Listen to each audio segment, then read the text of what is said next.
Okay. We're here, we're there, we're something. We're alive! Everything else is just bonus. Right. I'm here, you're here. Let's try and get through this set review. I need to actually setting things up. Sorry, I am slightly not very with it. Ow. Search by the correct thing. There we go. Right. Where did I get up to? Definitely did this, did that. Let's put this. Let's get this working, and then we can find the right place.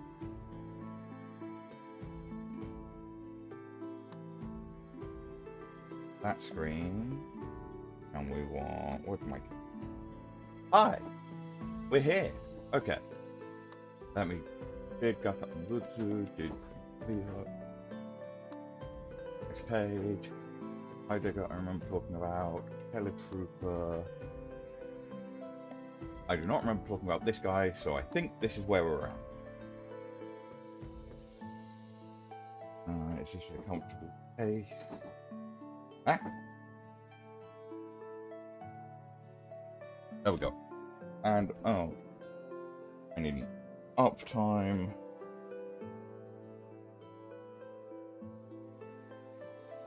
Try and remember to adjust that slightly because I started walking earlier. Okay.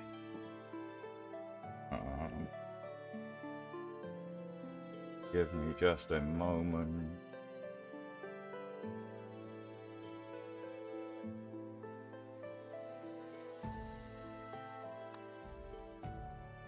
There we go. That'll do. Right. Lord Jyscal Guado. 1 and a white for a legendary creature, Spirit Cleric. It's a 2/1 with flying, and at the beginning of each end step, if you put a counter on a creature this turn, investigate. And to investigate is to create a clue token, which has pay 2 mana, sacrifice it, draw a card. So, just steadily accumulates you a pile of tokens to do stuff with. For 2 mana, okay, so 2 mana, 2/1 flying is fine. Each end step is pretty nice as long as you've got instant speed ways to distribute counters. Investigation is not the most exciting payoff, but works pretty nice, help usefully once you get into a late game and you need more things to do. Overall, he is fine. It's not a particularly exciting card, but there's a few synergies you can set up with what's the name of the thing? Text. Create clue for 1.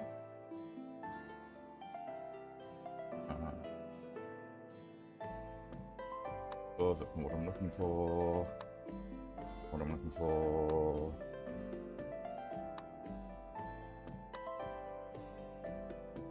That's so something like Gleaming Geardrake.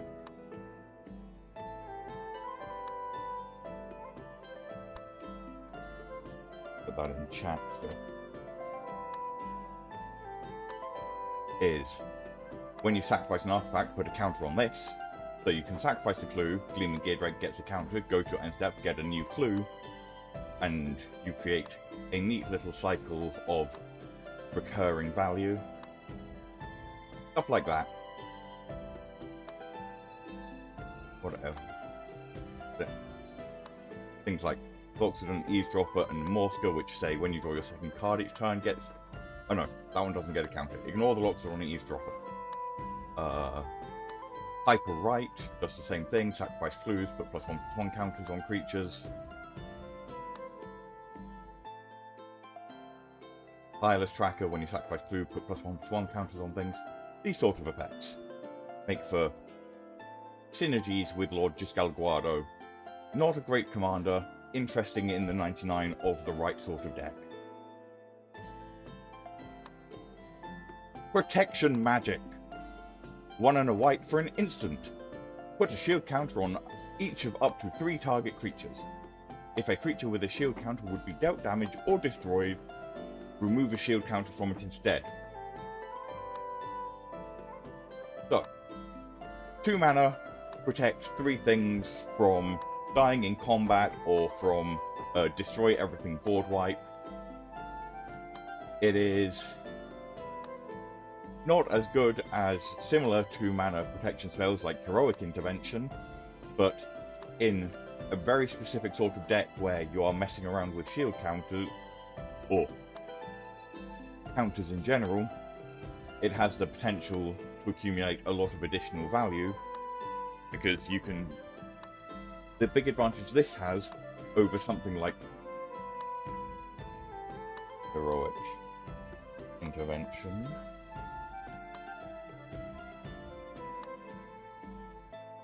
this were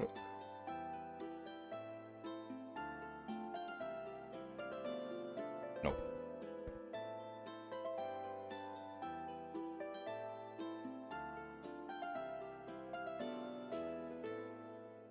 Wait, so Heroic Intervention gives your stuff hexproof and indestructible. The big advantage Protection Magic has is that you can preemptively set it up. So if you're holding up 2 mana and you never have to use it, you can then just, before your turn, cast Protection Magic, shield counter the best 3 things you have, and then move on and be able to tap out on later turns. Whereas Heroic Intervention requires you to hold up the 2 mana until you have an opportunity to use it. Like I said, a much narrower spell, only protects 3 things and in a much more limited way, but has upsides as well. Also, I assume that Final Fantasy X players will really appreciate the art. Soldier Military Program. 2 and a white, enchantment. At the beginning of combat on your turn, choose 1. If you control a commander, you may choose both instead. Beginning of combat, make a 1/1 white soldier creature token, or put a +1/+1 counter on each of up to 2 soldiers you control. If your commander is in play, you get to do both of these. If you're playing a Soldier Kindred deck, this is an excellent card. If you're not, probably not. A lot of random things are soldiers, and making a 1/1 every turn for 3 mana isn't horrible, but it is also not amazing. Doing it at the beginning of combat is quite nice. It means that it takes effect immediately. Overall, this card is fine. It's not an exceptional card, but it is certainly not a terrible one. Summon Good King Mog the 12th. 4 mana, 1 white mana. It is a Saga enchantment creature Saga Moogle. Is this the first Saga Moogle? I think this is the first Saga we've seen. Right, let's talk through Sagas. When it enters, and after your draw step, add a lore counter, sacrifice after the 4th. Each time you put a lore counter on it, you will carry out the appropriate chapter action. So when you put your first one on it, you create 2 1/2 white Moogle creature tokens with lifelink.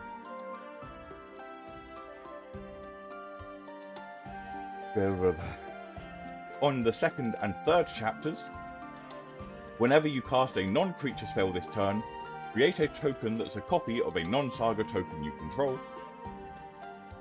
And on chapter 4, put 2 +1/+1 counters on each other Moogle you control. And because this is also an enchantment creature, it is a 4/4 flying lifelink. An important thing to note about the way sagas work: they are creatures, they enter summoning sick, so they cannot attack on chapter 1 when they come into play, and you sacrifice immediately after draw step for the 4th chapter, so you will only get to attack with this 4/4 flying lifelink on chapters 2 and 3. So what have we got? We have two 1/2s that let you make a pile of extra tokens over the course of a couple of turns, as long as you cast non-creature spells. And then the Good King Mog will die, but put 2 counters on each of your token Moogles. So at the very minimum, even if you do nothing with chapters 2 and 3, for 5 mana, you get 2 3/4s and a 4/4 over the course of several turns. There is a lot going on this card, and it's basically all good.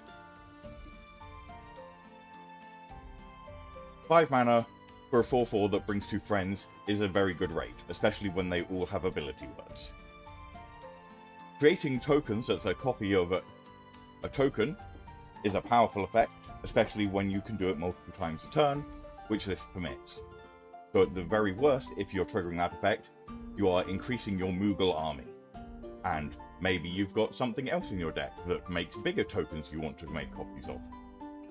And then Good King Mog gives one final rousing speech, boosts the size of all of his followers, and then offs. Really interesting card, very fun. Music can go down some. That may have been too much some.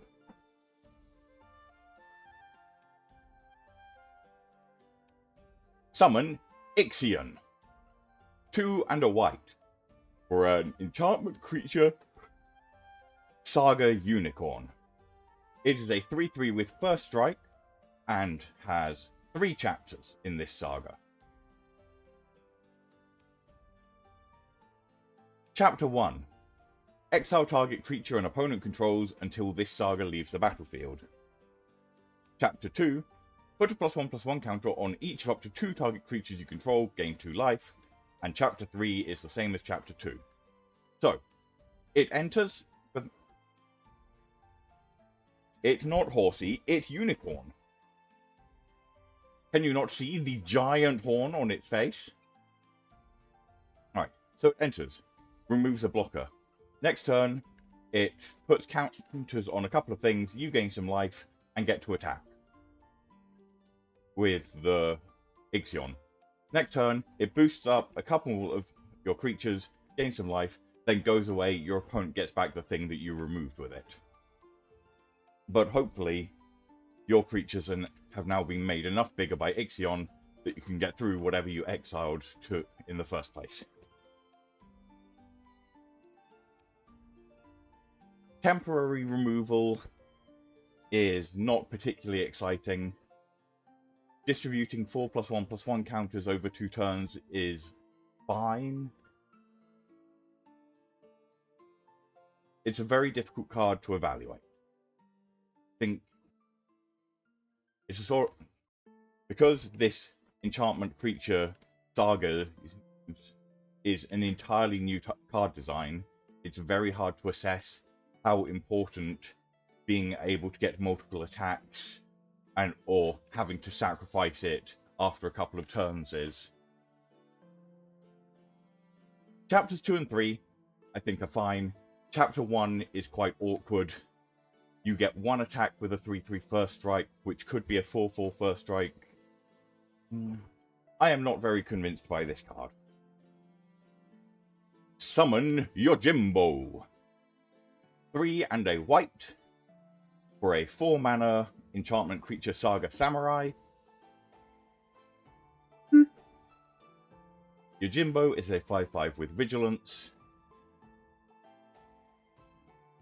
Chapter 1. Exile target artifact, enchantment, or tapped creature an opponent controls. Excellent effect. No temporary removal here. He enters, something goes away forever. Chapters 2 and 3. Until your next turn, creatures can't attack you unless their controller pays 2 for each of those creatures. We like that. It keeps things away from you. And then Chapter 4. Create X treasure tokens, where X is the number of opponents who control a creature with power 4 or greater. So, important to note here, not the number of creatures with power 4 or greater, just the number of opponents that have one. So if all of your creatures have small things, you get nothing. If all of your opponents have big things, you get 3 treasures. Final chapter, not very exciting, but not unreasonable.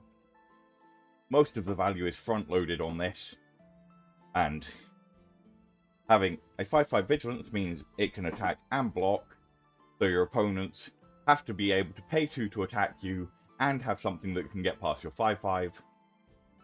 And all of that comes after you exiled the biggest, baddest artifact, enchantment, or tapped creature. This I like a lot. 4 chapters means you get plenty of time with him. You get powerful effects on the first 3 turns of the saga, and the 4th one is not as strong as the others, but certainly not weak. Summoner's Sending. 1 and a white enchantment. At the beginning of your end step, you may exile target creature card from a graveyard. If you do,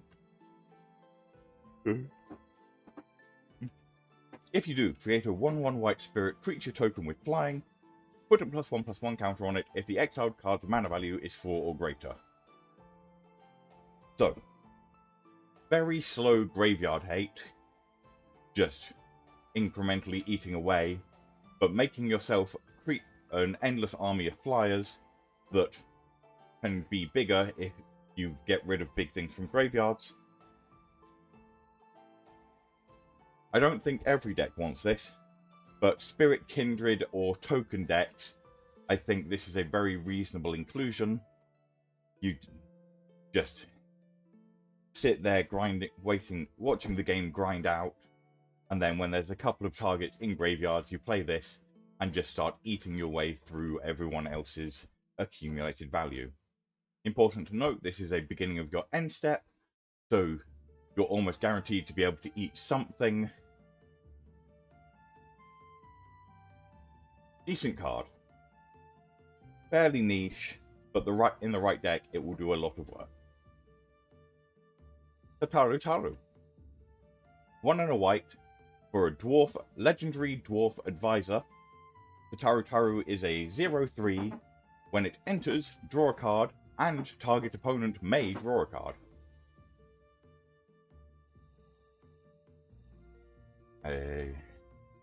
Okay, so you pick an opponent and they decide if they want to draw the card or not. Is how I read that. And then, whenever an opponent draws a card, if it isn't that player's turn, create a tapped treasure token. This ability triggers only once each turn. Okay, so 2 mana. This enters. You draw a card. Then you go, hey, would you like a card? If they take a card, you get a tapped treasure. If they don't take a card, great. You're just up value. And then, the first time any opponent tries to draw a card outside of their turn, you make a tapped treasure. This is a pretty decent little value engine. For 2 mana at least. Onward.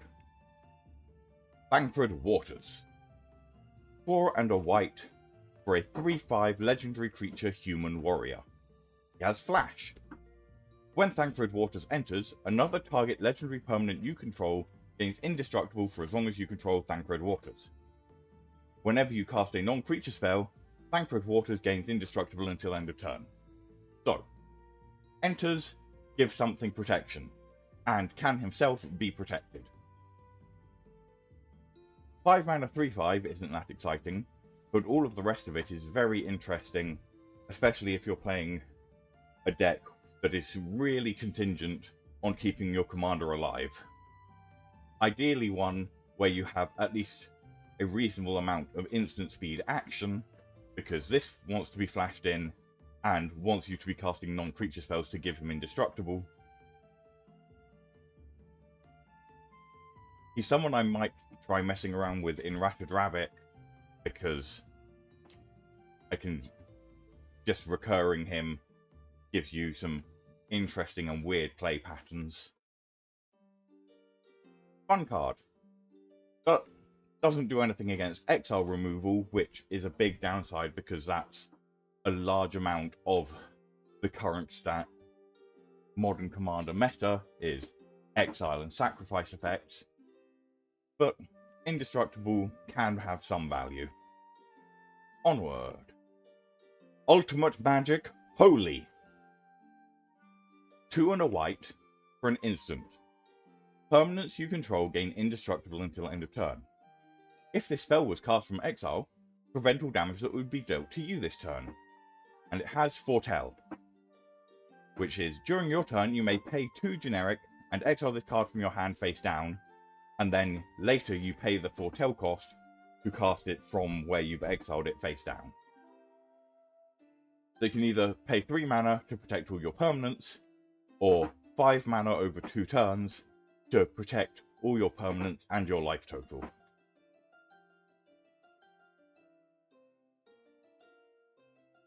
I am not convinced that this is worth the faff. Just indestructible doesn't protect you from hexproof. Like, this is just a very, very bad Teferis.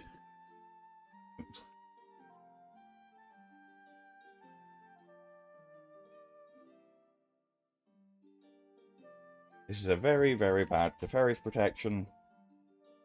If you want to know if Teferis protection will be good in a deck, then, or you just can't afford it because T-Pro is stupidly expensive, this is not the worst alternative available, but it isn't great.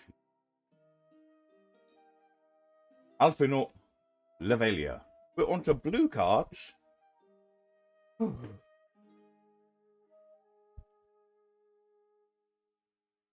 3 and a blue for a 2/4 legendary creature elf wizard. Partner with Alysae Lavalliere. This has vigilance, and whenever you cast your second spell each turn, draw a card. So you play this, you play something, you draw a card. Seems fine, just incentivizes you to be playing lots of spells. Sure. Blitzball Stadium. X in a blue. For an artifact. When this artifact enters, support X, which means put a +1/+1 counter on each of up to X target creatures. So if you play this for a single blue, nothing happens. 1 in a blue, you put a 1/1 counter on 1 creature. 3 in a blue, you put a +1/+1 counter on 3 different creatures. You cannot stack the counters in any way. And then it has the ability, go for the goal, where you pay 3 mana and tap this. Until end of turn, target creature gains. Whenever this creature deals combat damage to a player, draw a card for each kind of counter on it, and it can't be blocked this turn. So, you target a creature that just has +1/+1 counters on it, and it can't be blocked, it hits, you draw a card. You target a creature that has a +1/+1 and a shield counter on it, you'll draw 2 cards.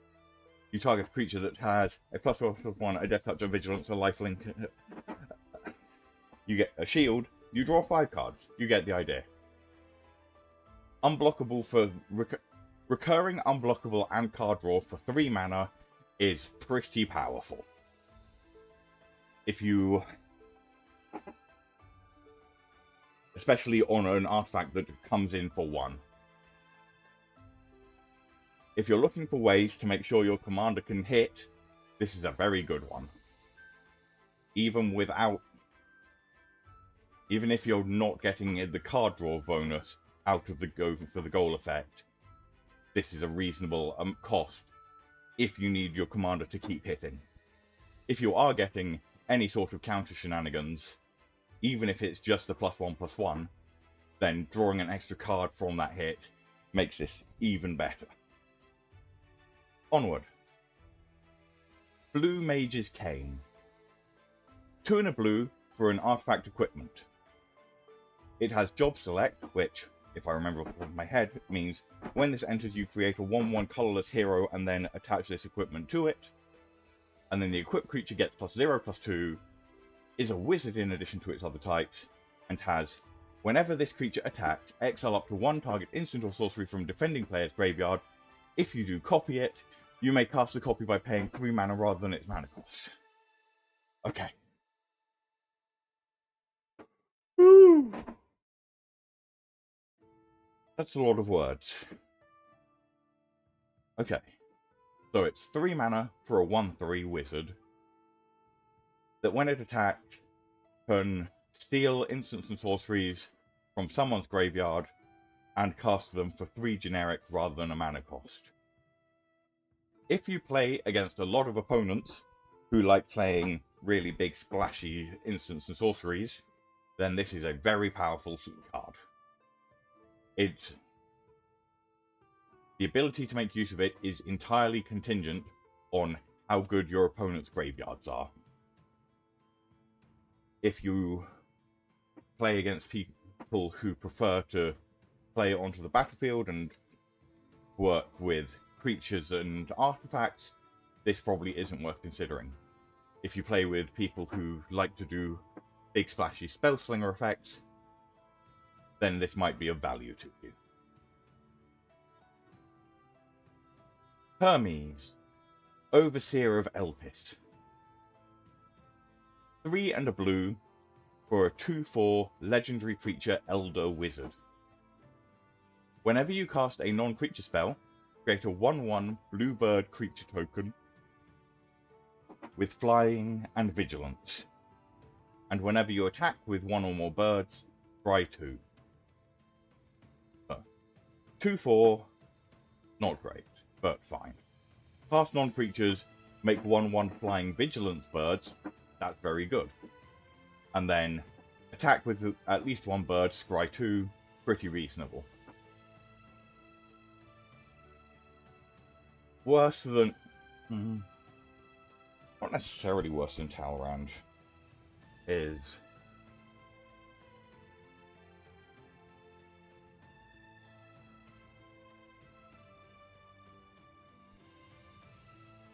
So, Talrand Sky Summoner, same mana cost, worse stats. Whenever you cast an instant or sorcery, create a 2/2 blue Drake creature token with flying. It's a very similar card in a lot of ways. Non-creature spells is the biggest difference, because this will trigger off enchantments, planeswalkers, and artifacts, not just instants and sorceries, which allows you a lot more flexibility in deck building, but you get much worse creatures in exchange. Interesting card. Kaizvulga of the First Brood. Gesundheit. 4 and a blue for a 5/5 legendary Elder Dragon. It has flying, vigilance, ward 2, and when it enters and whenever you cast a non-creature spell, target creature gets +1/+0 until end of turn and can't be blocked this turn.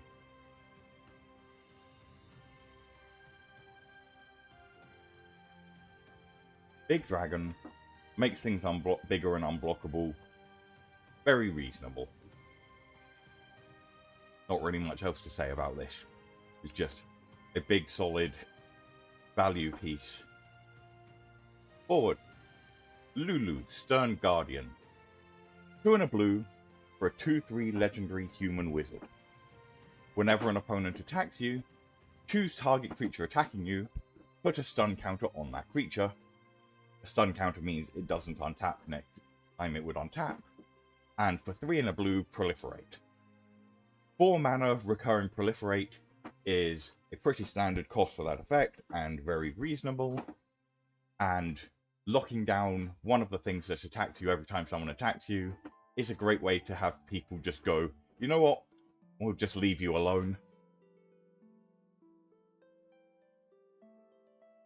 Nothing in there is incredibly powerful, but it creates a pretty decent card, especially if you have other proliferate shenanigans to lock up the things that have attacked you. Very political card. Oaka, Traveling Merchant. 1 and a blue for a legendary creature human citizen. It is a 1/2 with tap. Remove a counter from a non-land permanent you control. Draw a card. Remove a counter, draw a card. we've seen before, has always been a fairly reasonable exchange of value. 2 mana for a 1/2 isn't particularly exciting, but if you're generating enough counters and you need more card draw, this is a decent card. And importantly now in mono blue instead of the former blue black. I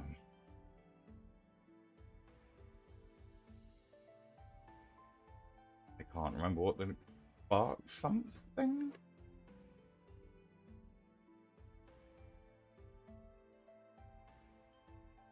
Soul Diviner was the previous time we saw this.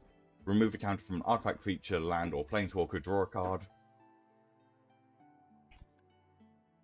We now have this effect in mono blue. Rejoice, ye players who have wished for the card draw for counters.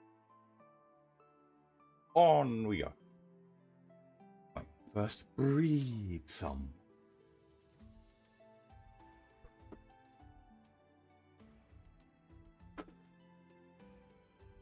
Okay. Observed Stasis. 3 and a blue for a enchantment aura with flash. Enchant creature an opponent controls. When this aura enters, remove enchanted creature from combat, then draw a card for each tapped creature its controller controls. Enchanted creature loses all abilities and can't attack or block. Okay.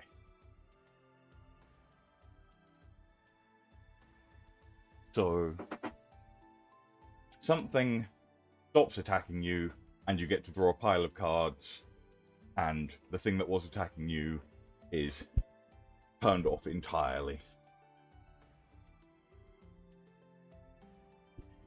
4 mana is quite a lot for that sort of removal effect, but the fact that it comes with a pile of card draw probably makes up for that. Probably not something you want to play unless you're already generally playing at instant speed. Holding up 4 mana just for this is a pretty big tell. If you pass the turn with 4 mana open, people ought to be suspicious of you, unless you're already doing a lot of things at instant speed.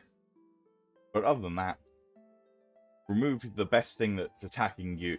Oh no, it doesn't have to be something attacking you. Like, you just have to target something an opponent controls. If it was attacking you, then it stops. But you still get all of the other effects, including the card draw, regardless of if it was attacking you or not. Okay, decent card. Turn off your opponent's biggest problem and draw some cards in the process.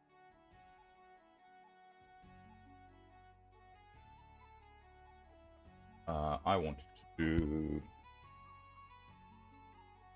that. Oh, okay. Just to make it slightly easier for me to see how far into the set I have to go. Right. Riku, Resourceful Guardian. 2 and a blue for a 2/3 legendary creature, human artificer. Whenever you put one or more counters on a creature, until end of turn, that creature can't be blocked by creatures your opponents control. Okay, so make your things unblockable, and for 1 and tap, move a counter from target creature an opponent controls onto target creature you control only as a sorcery. So, shrink your opponent's things, make your things bigger and unblockable. This is going to be a very irritating card to play against, because you have to plan quite carefully what counters you put on your things to make sure your opponent's Riku isn't getting too much value by taking things from you.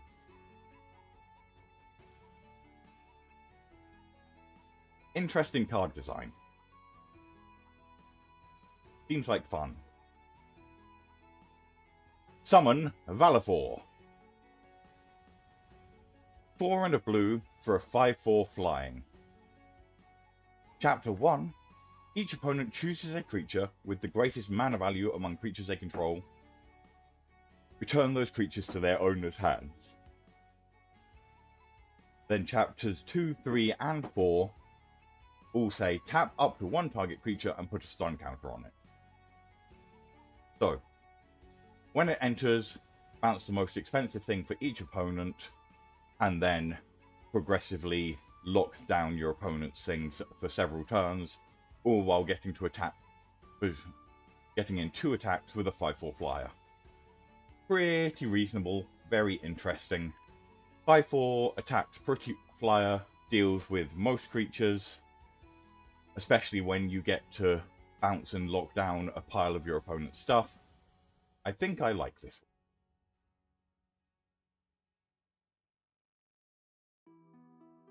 Espers to Magicite. 3 and a black for an instant. Exile each opponent's graveyard. When you do, choose up to one target creature card exiled this way. Create a token that's a copy of that card, except it's an artifact and it loses all other card types. So, you exile all of the dead bodies and you turn one of them into a statue of themselves. It keeps all of its abilities, but if it stops being a creature, it can no longer do creature things like attack or block. But all of its static and activated abilities will still exist. 4 mana for mass graveyard exile is expensive. 4 mana for mass graveyard exile and a limited reanimate is probably pretty good. I would rate this highly. I approve.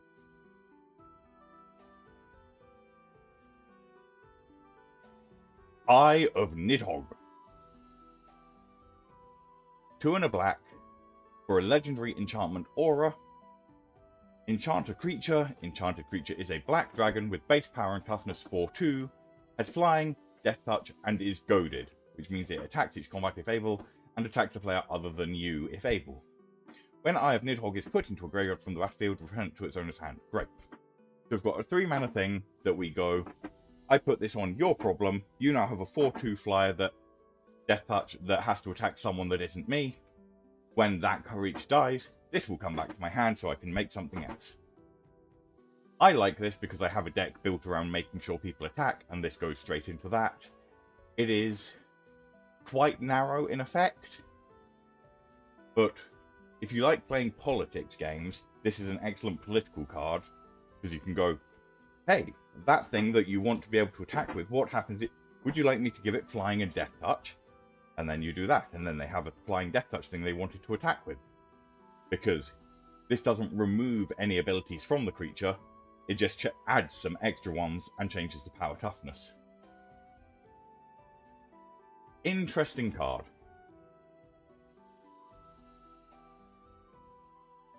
The Falcon, Airship Restored. 2 and a black for a legendary artifact vehicle. It's a 4/3 with flying. Whenever the Falcon deals combat damage to a player, you may sacrifice it. When you do, return target creature card from your graveyard to the battlefield. And for 5 mana, return this card from your graveyard to the battlefield tapped, and it takes 2 power to crew it. Okay, so 3 mana, 4/3 flyer, crew 2. Okay. When it hits, sacrifice it, get something back, and when it's in your graveyard, you can pay to get it back, and then you get to hit with it again. Interesting. I'm struggling to assess it. Target creature card from your graveyard. Okay, so go to the graveyard, hit someone with this. Reanimate the thing in your graveyard. Later on, when you've got excess mana, return this back. Next turn, hit with it, sack it. Interesting card. I think the play pattern is quite fun. 4/3 flyer is big enough to attack somewhere most of the time. There will usually be someone who doesn't have flying defense. Reanimating any creature in your graveyard. If your opponent plays this, it is probably worth prioritizing it for exile. Removal just leaves it available to come back later. If you're playing this, don't forget that it does things from your graveyard as well as on the battlefield. If you're playing against this, don't forget that it can do things from the graveyard as well as on the battlefield. I think this is a pretty decent card. Fandaniel Telophoroi Askian. Askian? Fandaniel Telophoroi Askian. 4 and a black for a 4/5 legendary Elder Wizard. Whenever you cast an instant or sorcery spell, surveil one. Okay, pretty nice. At the beginning of your end step, each opponent may sacrifice a non-token creature of their choice. Each opponent who doesn't loses 2 life for... Okay, so at the beginning of your end step, each opponent may sacrifice a non-token creature of their choice. Each opponent who doesn't loses 2 life for each instant and sorcery card in your graveyard. Well, that's ridiculous. So I need to put this in my Spellslinger deck. Probably. At your end step, they sacrifice. If they don't sacrifice, then they take a whole load of life loss. And whenever I cast instants and sorceries, I get to surveil one, which lets me put more cards into my graveyard and make sure I'm drawing things I want.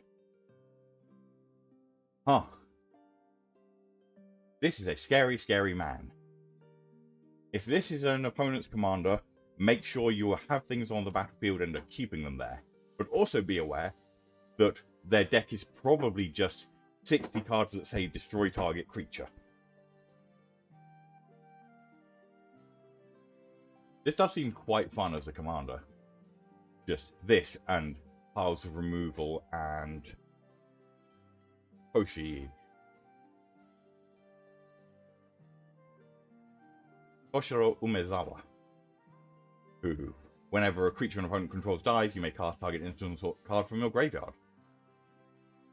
You do need to spend mana for Toshiro Umezawa, but I think Toshiro and Fandaniel would be good friends.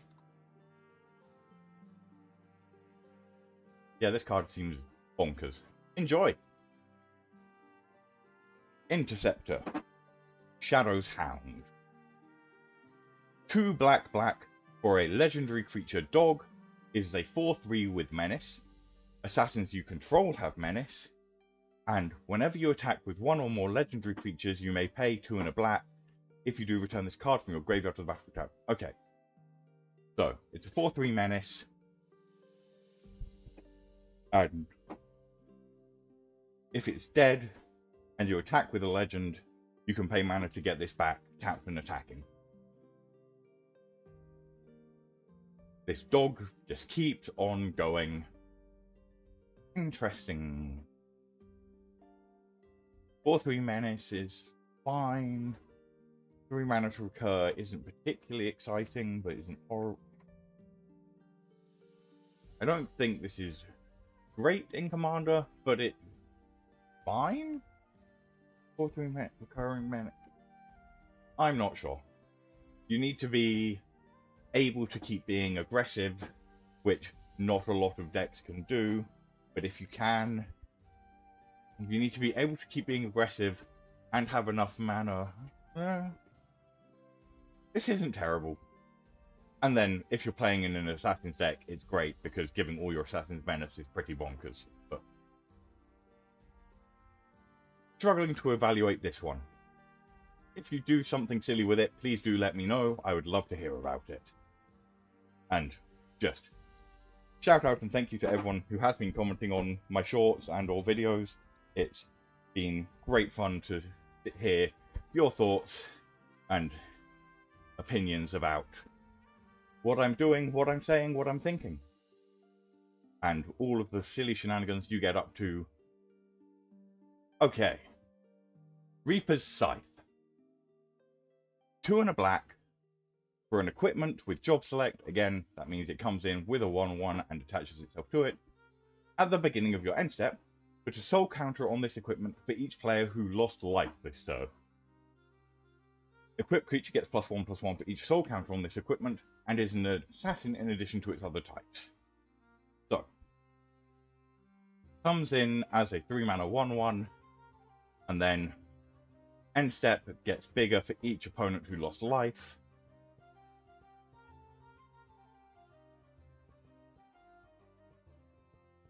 If you like equipments that make your stuff huge, this is pretty good, as long as you can reliably ding your opponents for any sort of damage or life loss.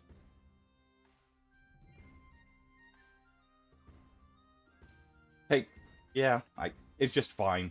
It just gives you a big equipment. If that's what you're looking for, then have fun.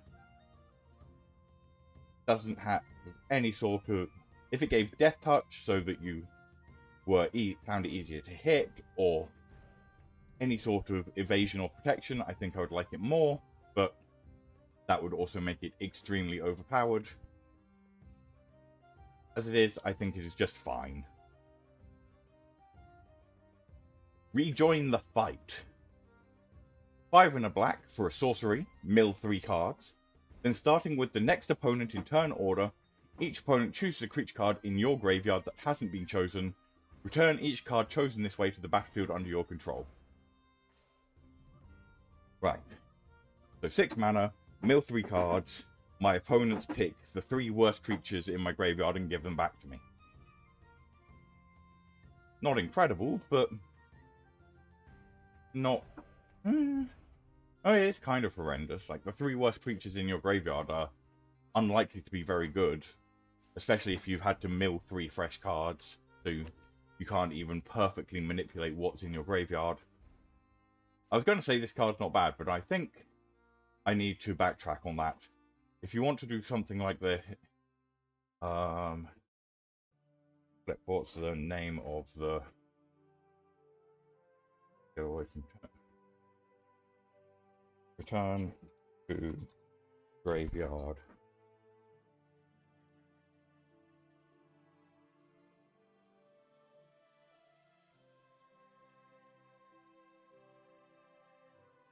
What's the card I'm looking for?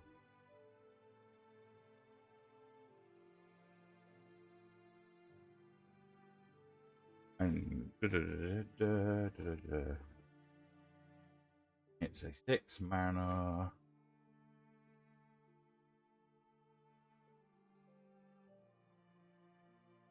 Nope. I don't remember the name of it. Ah, Ever After, that's the one. Like, I think a lot of the time you'd be better off just playing Ever After and getting back the 2 best creatures from your graveyard instead of the 3 worst ones.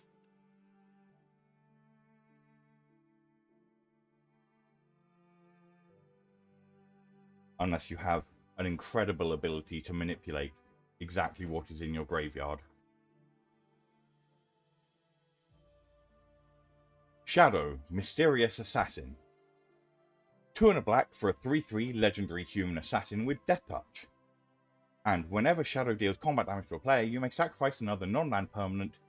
If you do, draw 2 cards, and each opponent loses life equal to the mana value of the sacrifice permanent.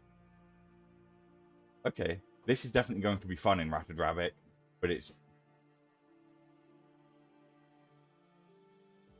yeah. This is a pretty dangerous card. There are quite a lot of things in black that can come into play for a lot cheaper than their actual mana value. If your opponent is attacking with this, you need to block. And yeah, 3/3 deals combat damage to a player. Sure, okay. This, I think, if your opponent has any sort of large mana creature on the battlefield, I think you cannot afford the risk of letting this hit you. I am almost certainly going to try and find a home for this in Rattled Rabbit. If you play against me and you see this, yeah, get rid of this fast. I will happily sacrifice whatever I've got to draw 2 cards and smash all of your life totals. Siegfried, Famed Swordsman. 3 and a black for a 2/2 legendary creature, Human Warrior Rogue. It has Menace. When it enters, mill 3 cards, then put X+1/+1 counters on Siegfried, where X is twice the number of creature cards in your graveyard. So, 4 mana, self-mill, giant menacing monster. Yep, seems absolutely fine if you're doing graveyard shenanigans and want some big creatures. It's a very simple card. If you like big creatures, then do this.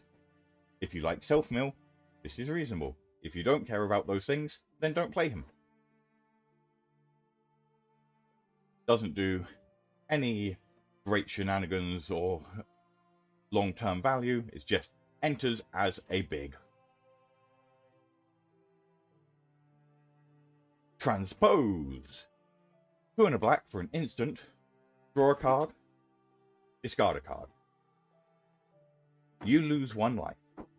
If you cast this from your hand, create a 0/1 black wizard creature token with whenever you cast a non-creature spell, this token deals 1 damage to each opponent, and it has rebound, which means that you get to cast it again in your next upkeep. So draw 1, discard, lose 1, make a 0/1 that pings people, and then in your next turn, draw, discard, lose 1, ping at all of your opponents. Don't hate it. Rebound spells are always so hard to accurately evaluate. Draw 2, discard 2. The discard is kind of an issue. You may get a body with it, draw. If you're doing token shenanigans and you can make more of these, or you'll get value out of pinging your opponents, I think this is a borderline playable in a lot of decks where you are taking advantage of either making the token or that you get to rebound and cast this again. But by itself, I don't think it's quite there. On raw rate, I don't think this card is good enough, but if you're doing any sort of damage multiplication or token production, and you could take advantage of the wizard you're making, I think this card has the potential to be very strong. Let's settle with that. Red cards. Right. I am going to take a very quick break to grab a drink, and we'll be back in just a moment.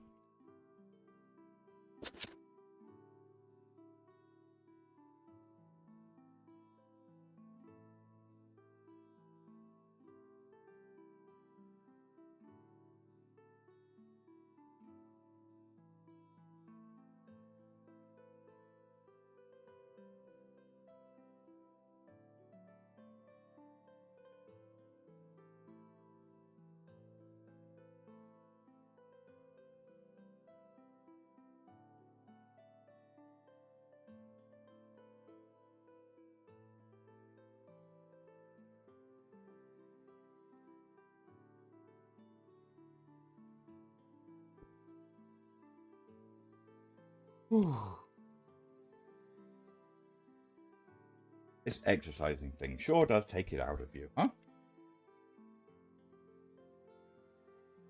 Don't need uptime for that, that's fine. Right. On we go. Red cards. Avalanche of Sector 7. 2 and a red for a legendary creature, Human Rebel. It is a star 3 with menace and power equal to the number of artifacts your opponents control. Whenever an opponent activates the ability of an artifact they control, the Avalanche of Sector 7 deals 1 damage to that player.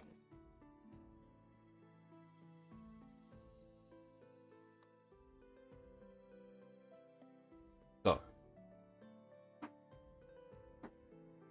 3 mana thing who's big based on your opponents doing artifact things, and whenever they activate abilities of artifacts, you ping them. If you play against a lot of people that like treasures, this seems like a great include. Otherwise, it's pretty limited in how useful it is. Yeah, I think that's about all I've got to say about that. It doesn't. Kate Sith, Fortune Teller. 3 and a red for a legendary artifact creature, Cat Moogle. Kate Sith, Fortune Teller is a 3/3, and at the beginning of combat on your turn, scry 1. Then exile the top card of your library. You may play that card this turn. When you exile a card this way, target creature you control gets +X/+0 until end of turn, where X is the card's mana value. Right. So you scry, you pick whether you want to keep that on top, you exile it. Something gets big based on that, the mana value of the card you exiled, and then you can play that card this turn. Important to note that play that card this turn means you do it at normal timing restrictions, so unless it's an instant, you will have to wait until after combat before you can play whatever you've revealed. This card looks... the art on this makes it look like it should have flying. This does not have flying. I also don't know why it's an artifact creature. This seems like it is very much designed for people who care or know about Final Fantasy VII's Cat Moogle fortune teller. Because I do not understand what is going on here. Okay. Beginning of combat, you get an extra card for the turn. That's fine. You get to pump something. That's fine. You get to scry to control. So all of this middle text is good. The 4-mana 3/3 artifact creature, I'm more hesitant about. That makes it very easily destroyed.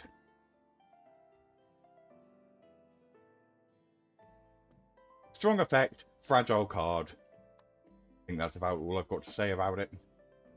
Gao, Feral Youth.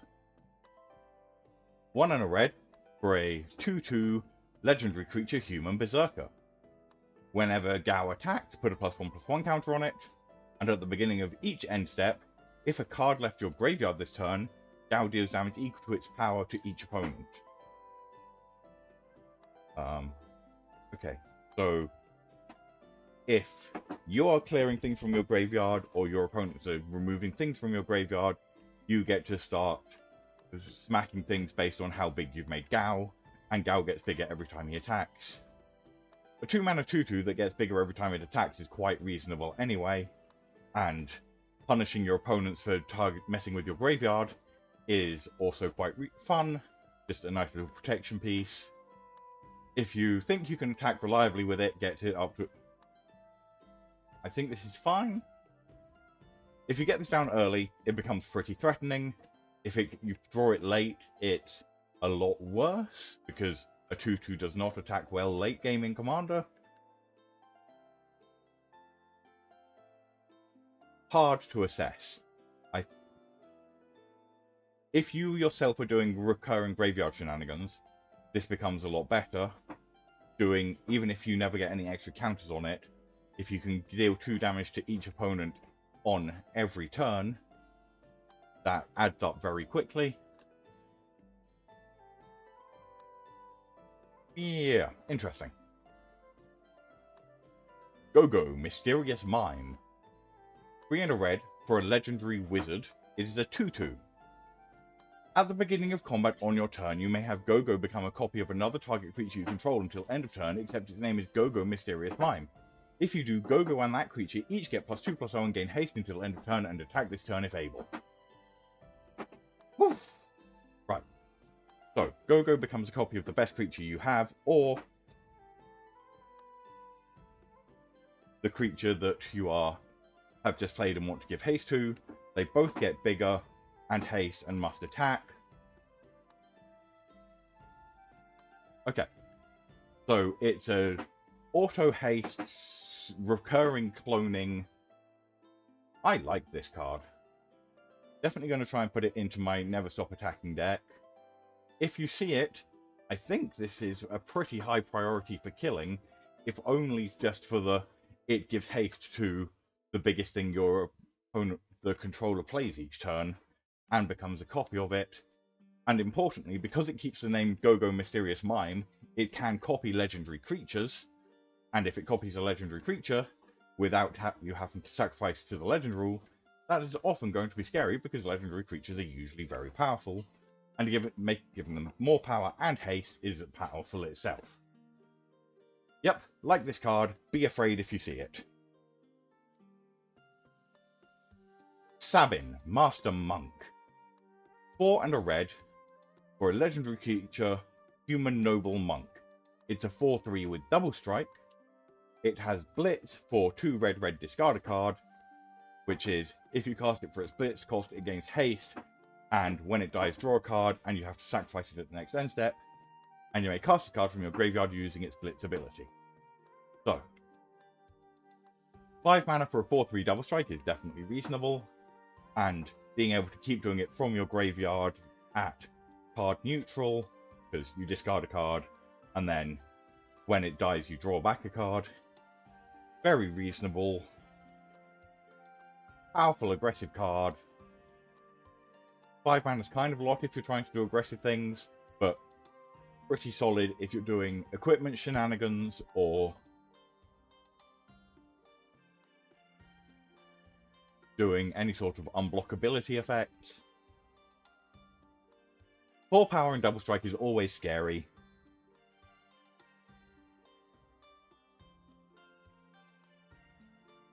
Snort. 3 and a red. For a sorcery, each player may discard their hand and draw 5 cards. Then Snort deals 5 damage to each opponent who discarded their hand this way, and you can flash it back for a 6 mana. So, don't like your hand? Discard it, or have no cards in your hand. Discard and draw 5.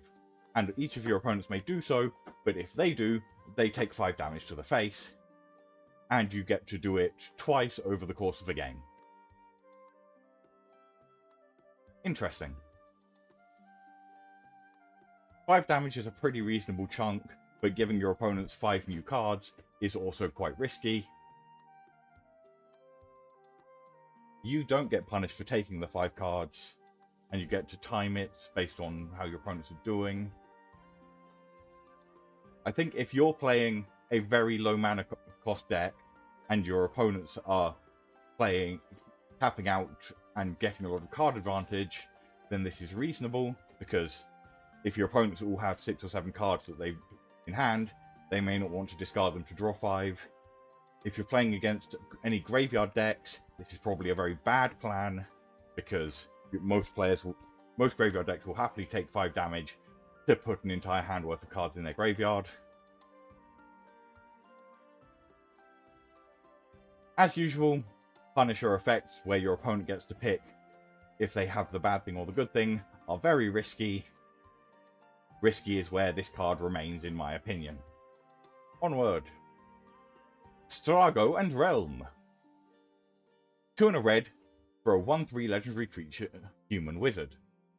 For 2 and a red and tap this, target opponent exiles cards from the top of their library until they exile an instant sorcery or creature. You may cast that card without paying its mana cost. If you cast a creature spell this way, it gains haste, and at the beginning of the end step, sacrifice this creature. Activate only as a sorcery. So, 3 mana for a 1/3, and then 3 mana and tap this, get an instant sorcery or creature from an opponent, and the creatures are only temporary. Interesting in a I'm doing what you're doing deck. It's the fact that you don't get the long-term value from the creatures is kind of a downside. But you also deny your opponents getting that creature's value. I don't know. This card is so dependent on what your opponents are playing that it's really hard to evaluate it in a vacuum.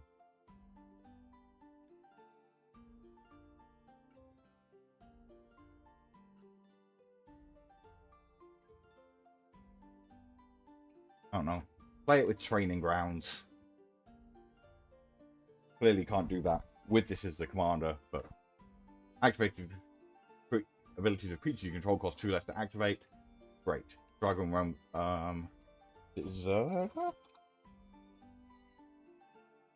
or play it with Zerda. Abilities you activate that aren't mana abilities cost 2 less to activate. Yeah. Play this in Zerda. It's about the best I can come up with. Have fun.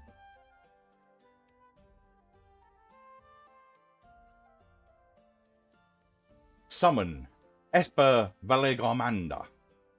It's a Saga Drake enchantment creature. It is a 3/3 with flying and haste.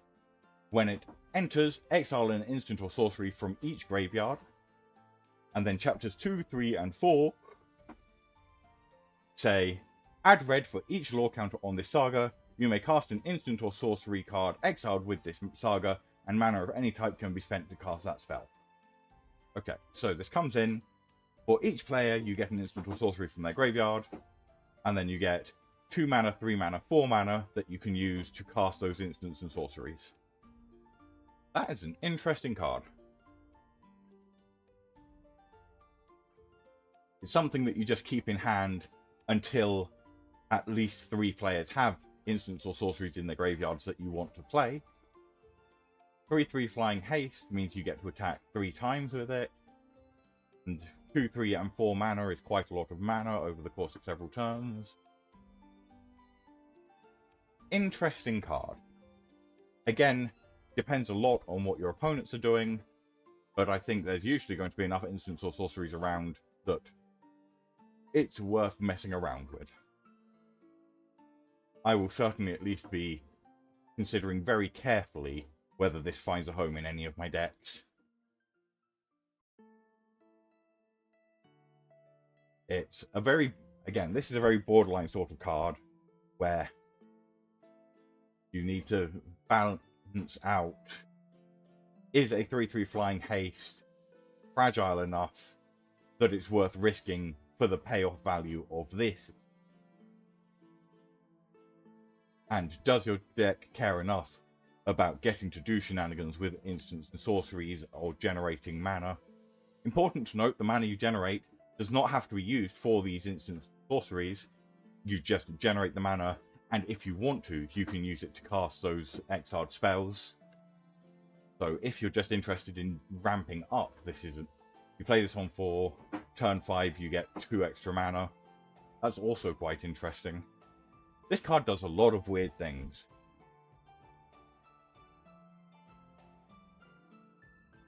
Summon Kujata. 6 mana for a 7/5 trample haste saga Ox. Chapter 1. This creature deals 3 damage to each of up to 2 target creatures. That's pretty nice. Chapter 2. Up to 3 target creatures can't block this turn. Also quite reasonable. And Chapter 3. Discard a card, draw 2 cards. When you discard a card this way, this creature deals damage equal to that card's mana value to each opponent. Okay, so discard something, draw 2. And then deal damage based on the mana value of the discarded card to everyone. So, kill 2 small creatures, 3 things can't block, so I get to smack in with my 7/5 very efficiently. And then I get to, if I have nothing in hand, I just draw 2 cards. If I do have something in hand, I discard something, draw 2, and then hit each opponent. And then this goes away. Very aggressive card. That I think we can clearly say. Hard to 6 mana for a 7/5 trample that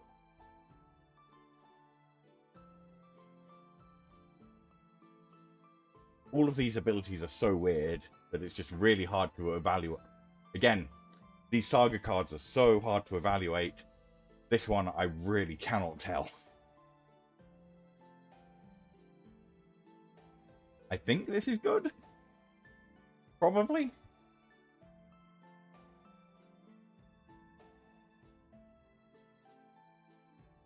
Ultimate Magic Meteor.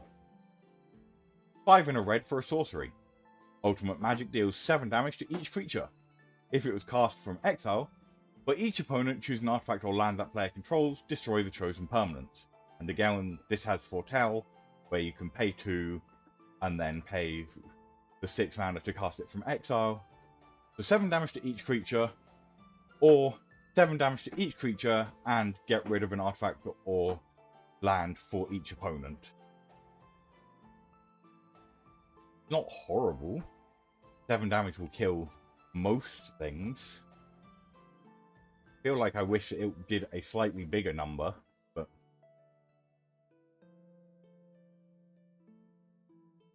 here at least the paying the 2 to foretell it is more reasonable than the white Ultimate Magic, where you then had to keep up 3 mana every turn. This, you can pay the 2 early, and then just have this sitting for when you want to take a turn off to spend 6 mana and blow everything up. I think that makes this better. Yeah, I think I'm going to settle on this as a pretty reasonable card for especially mono red, that if you want a pile of damage effects, maybe red green. There's a couple of red white. What's the name? Not Ral, it's Rem. Someone like Rem Carolus, who, if a spell would deal damage to you or another opponent you control, prevent that damage. So, you get to keep all of your creatures. Well, Rem will die to it, but all of your other board will stay. You get to clear out most of your opponent's stuff.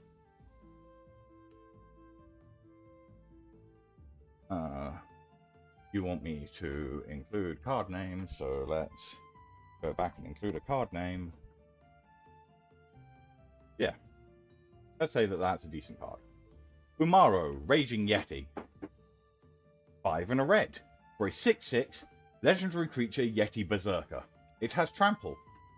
And at the beginning of combat on your turn, choose 1 at random. Other creatures you control get +3/+0 and gain Trample until end of turn. Or discard your hand, draw 4 cards. Or Umaru deals 5 damage to any target.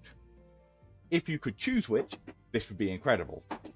Being random, it becomes a lot more interesting. If you're playing a deck where you do not mind getting that discard your hand, draw 4 cards, this is very good. Because all your things get +3/+0 and Trample, or deal 5 damage to any target, are both always going to be useful effects. So it becomes a gamble. If you like those two but don't like the discard and draw 4, then it becomes a 60% gamble every turn. If you're happy with all 3, this card is great.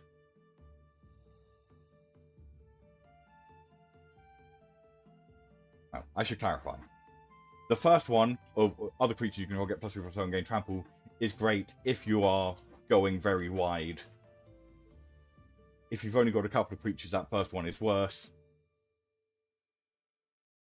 So, where was I? Decent top end in a go wide, build a pile of bodies deck, assuming that you are happy to have the discard your hand, draw 4 cards.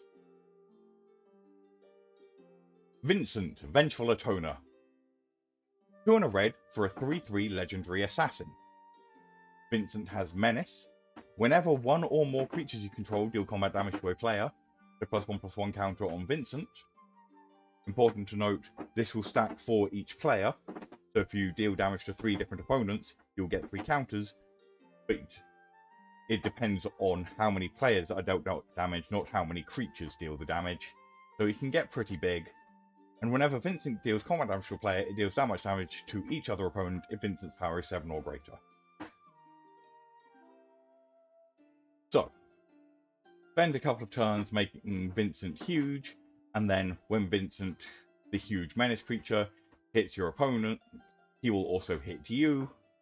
Important to note that the deal that much damage to each other opponent isn't a combat damage, so won't count for commander damage counts if you wanted to play Vincent as a commander, but he's still a pretty decent commander.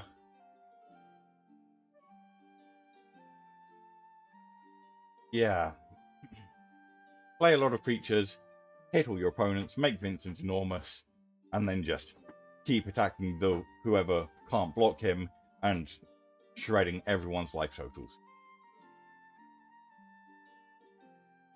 Scary guy. Yuffie, Materia Hunter.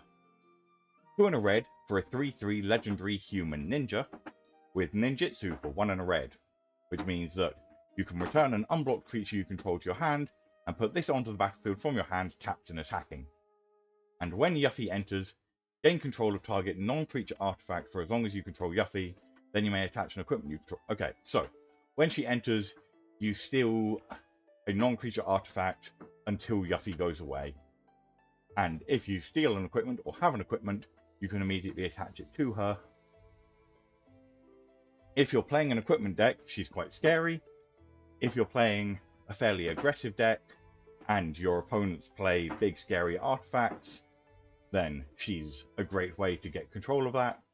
You just have to get through with one unblocked creature, play her, steal your opponent's Bolas' Citadel or whatever it is, and you don't have to attack with her anymore. Just keep her back and get your value out of the artifact. How are we doing? Slow down some. Bugenhagen, Wise Elder. 1 and a green for a 1/3 legendary creature human shaman. This guy is literally bigger than planets from the art, and he's a 1/3. I am skeptical. Anyway. 1 and a green for a 1/3 with reach. At the beginning of your upkeep, if you control a creature with power 7 or greater, draw a card, and tap to add 1 mana of any color. If you like playing big stompy creatures, then this guy makes you mana to play your big stompy creatures, and draws you cards for having big stompy creatures, which lets you play more big stompy creatures. Great!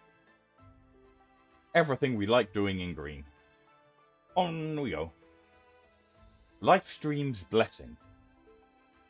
4 green for an instant. Draw X cards where X is the greatest power among creatures you controlled as you cast a spell. If the spell was cast from exile, you gain twice X life. And here the foretell is 1 mana less. So you can again set this up early and then have to hold up 5 mana to do it. Isn't ideal, but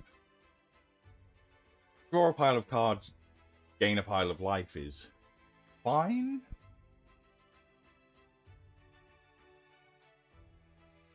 Six mana, draw X at instant speed, and they can't snipe your big creature to sabotage it, which is nice. Not sure how to evaluate this. Like, the effect, definitely powerful, but the mana cost is also very large, and that makes it challenging to find the right time to play this.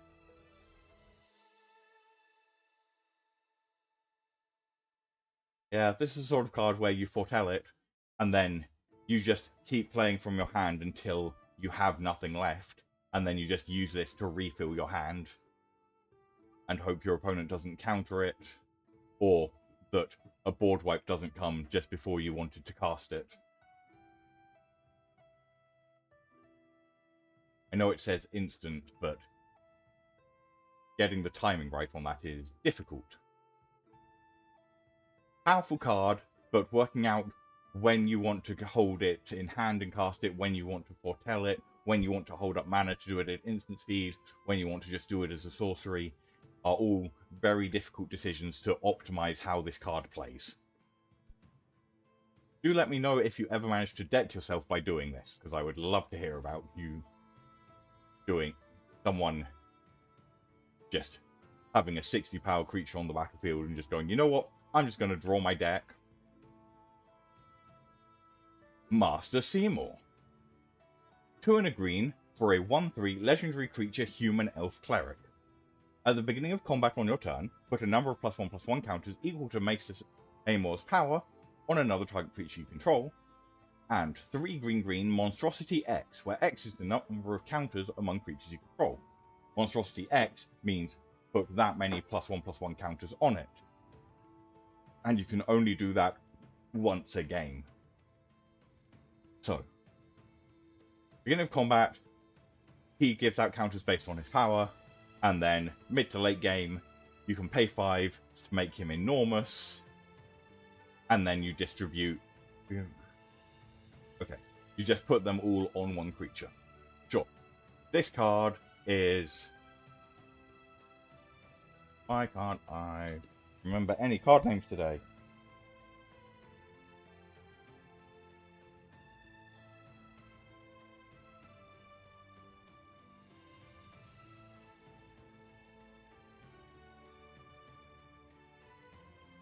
Brain is completely fried.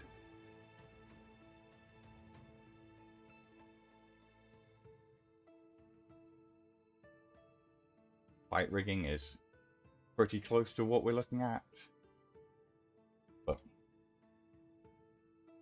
not the one that I was actually hunting for.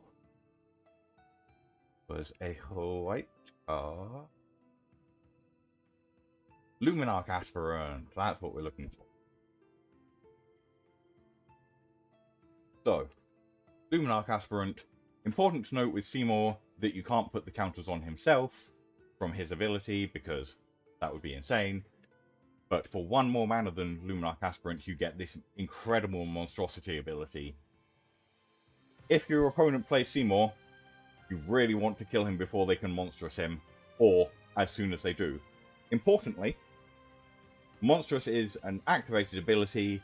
There is you can kill Maester Seymour in response to them trying to make him monstrous, and if you've got the instant speed removal, I would recommend you do so.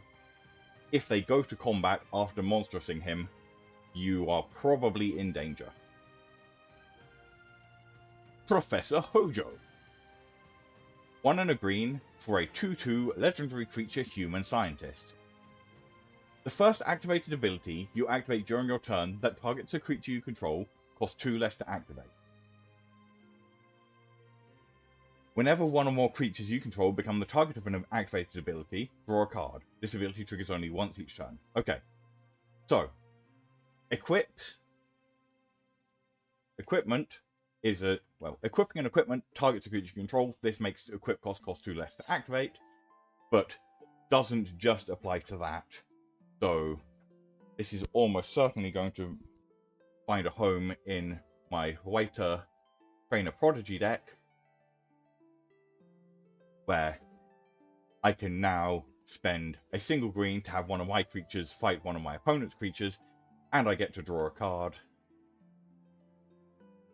Important also to note that whenever one or more of your creatures you control becomes target of an activated ability, draw a card.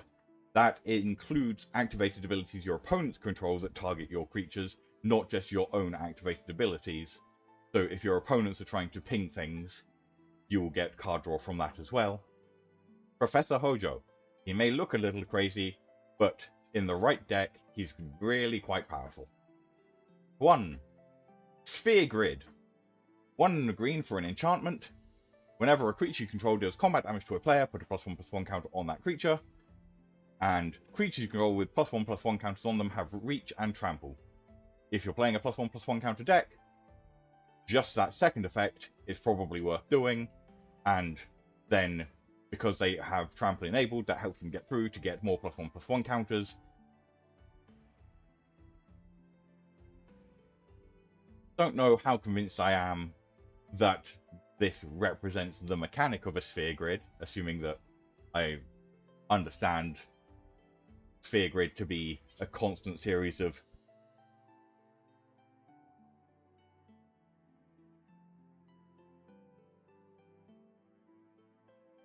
incremental upgrade. I guess +1/+1 counters are kind of incremental.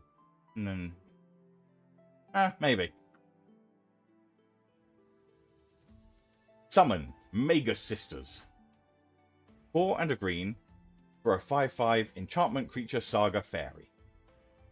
It's a 5/5 with haste, and each chapter of the saga is the same and says choose one at random.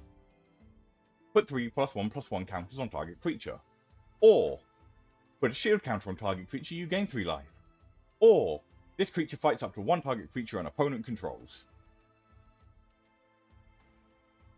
This, I think, will find a home in my dear wife's Perry the Pulverizer deck.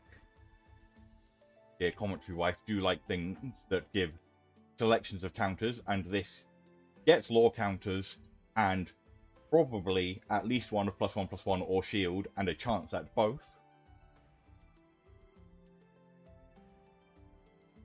It is a strange and interesting card. You do get to attack twice with the 5/5. If you desperately want, you can put, and you get 3, the combined powers as your first chosen, you could put it on this and get an 8/8 haste for a couple of turns. This is like choosing effects at random is always risky. This card, I think all of the effects are powerful enough and itself is static good enough to make it worth trying, but it's a very... If you thought I was struggling to evaluate the other sagas, where at least you knew what you were getting every chapter, this thing is... woo! No idea if this is good. Or so dependent. Like, maybe you play this, and your opponents don't... and all of your opponents only have a 6/6. You play this and immediately roll the fight, and this just dies. That's not great. That is a thing to consider when you're playing this.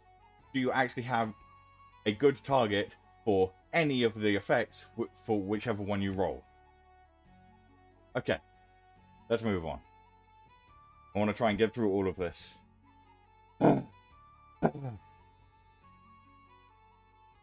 Summoning Materia. 2 and a green for an artifact equipment. You may look at the top card of your library at any time.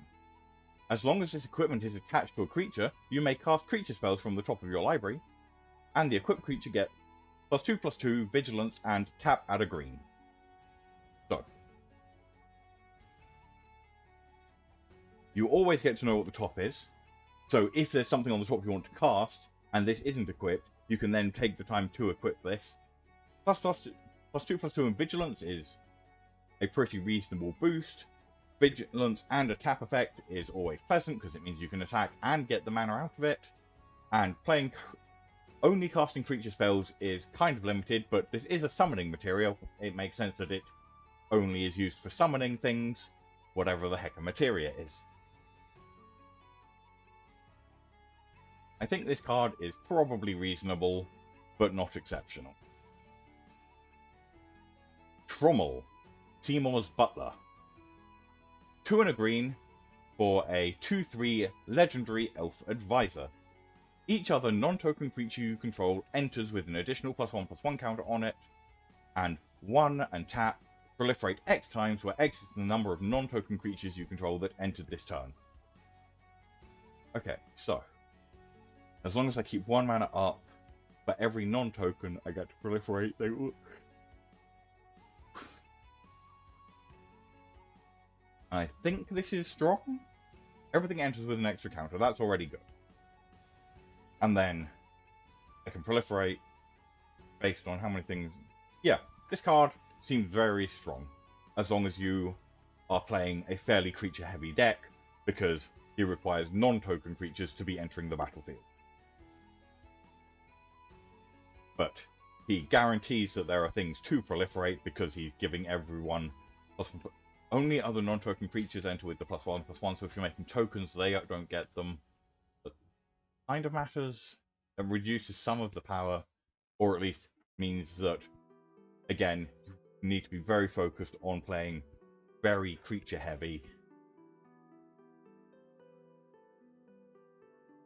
The non-token creatures downgrades him slightly, but I think still a powerful card.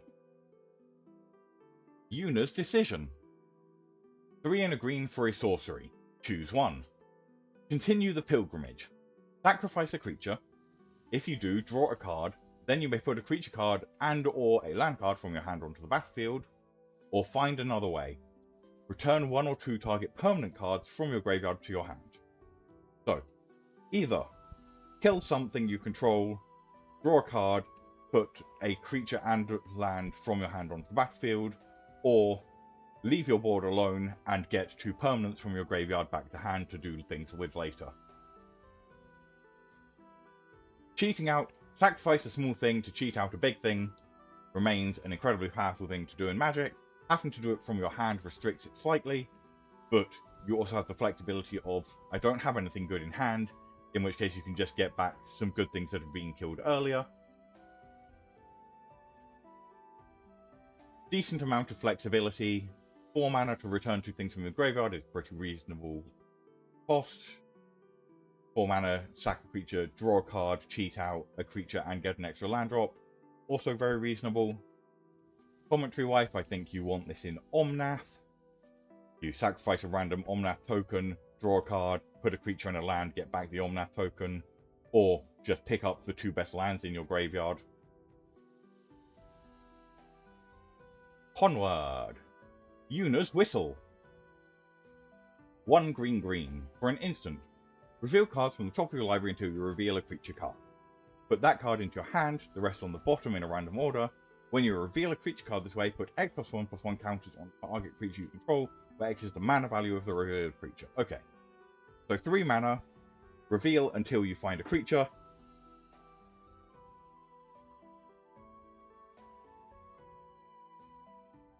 Look at the mana value of the creature. Put that many counters on something you have on the battlefield, and put the creature in your hand, and put everything else on the bottom of your library. So it's an instant speed random draw a creature pump spell.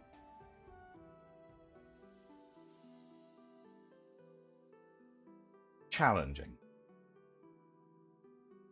3 mana to draw a creature is not great, but not terrible. Risky to do it if you're trying to win a combat, because if you reveal a 1-drop and you needed something that was at least 3, then you're in trouble.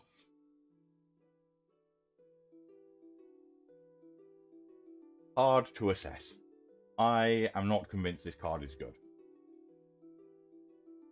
Yes, there will be times where you cast it, reveal your 8/8. Well, reveal your 8-drop, put 8 counters on something, and with trample and smash him for lethal. But I think if you're playing it for the +1/+1 counters, I think this card is too risky. If you're playing it to guarantee you draw a creature card, then it's probably still not worth it. Unless you're playing one of those sorts of decks where you've only got like 5 creatures and you're doing polymorph shenanigans. But in that case, you're trying to cheat the creatures into play, not into your hand. I don't know. This card is odd, and I am not sure that it is worth the mana. Multicolored? We must be getting close.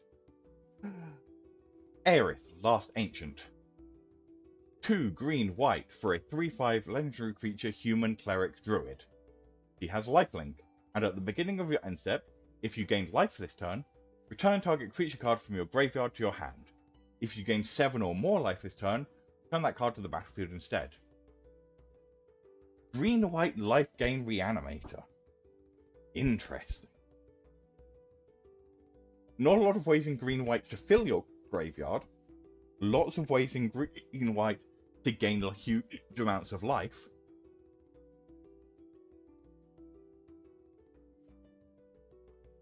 I'd be looking at things like, which Trostani am I after? This Trostani. Trostani Selesnya's Voice. Whenever another creature you control enters, gain life equal to that creature's toughness. Means it very quickly can accumulate 7 life worth of gain. Yeah, this card has the potential, I think, to be incredibly powerful. I just don't know how you fill your graveyard. And the biggest issue that I see with Aerith is just green/white will struggle to put cards in. Like, green has a reasonable amount of self-mill effects, but if you can reliably get things into your graveyard, she is going to find it very easy in green/white to keep getting them back out. Interesting. Have fun.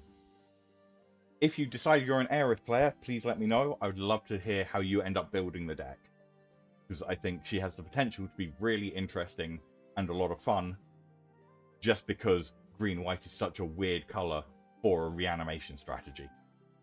On we go. Ardvert, Warrior of Darkness. 1 white/black for a 2/2 legendary spirit warrior. Whenever you cast a white spell, put a +1/+1 counter on each legendary creature you control. They gain vigilance until end of turn. Whenever you cast a black spell, put a +1/+1 counter on each legendary creature you control. They gain menace until end of turn. So, wants to go in a very legend-heavy deck with lots of multicolored cards. I know I keep talking about this guy, but it's just another guy to put into Ratted Rabbit. Pain. I want to cast legendary creatures, and then I make piles of creatures. Important to note, he only puts the counters on the legendary creatures, so the token copies I've made do not get the counters, unfortunately. But I think this guy's still going to be worth messing around with. He may not last in the deck for long, but cast white spells do not have to be legendary spells, just white spells. Pump all your white. Cast white spells, pump all your legendary creatures. Cast black spells, pump all your legendary creatures. If you've got enough legendary creatures, this guy's very strong. I think he makes a pretty decent commander by himself, to be honest. You just play him and a pile of white and black legends, and he just gets huge vigilance and menacing, and you just commander damage people down. Onward! Bannon, not the leader's return, the returner's leader. Bannon, the returner's leader. Red-white for a 1/3 human cleric rebel. Once during each of your turns, you may cast a creature card from among cards in your graveyard that would put there from anywhere other than the battlefield this turn. And whenever you attack, you may pay 1 and discard a card. If you do, draw a card. So, once during each of your turns, cast a creature from among cards that you milled or discarded.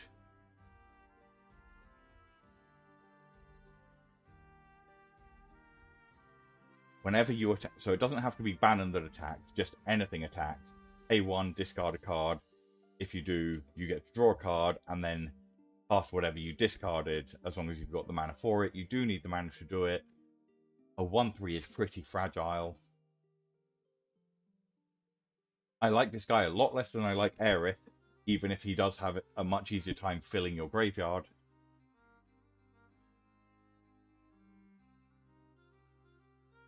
I don't know. I am not very convinced by this guy.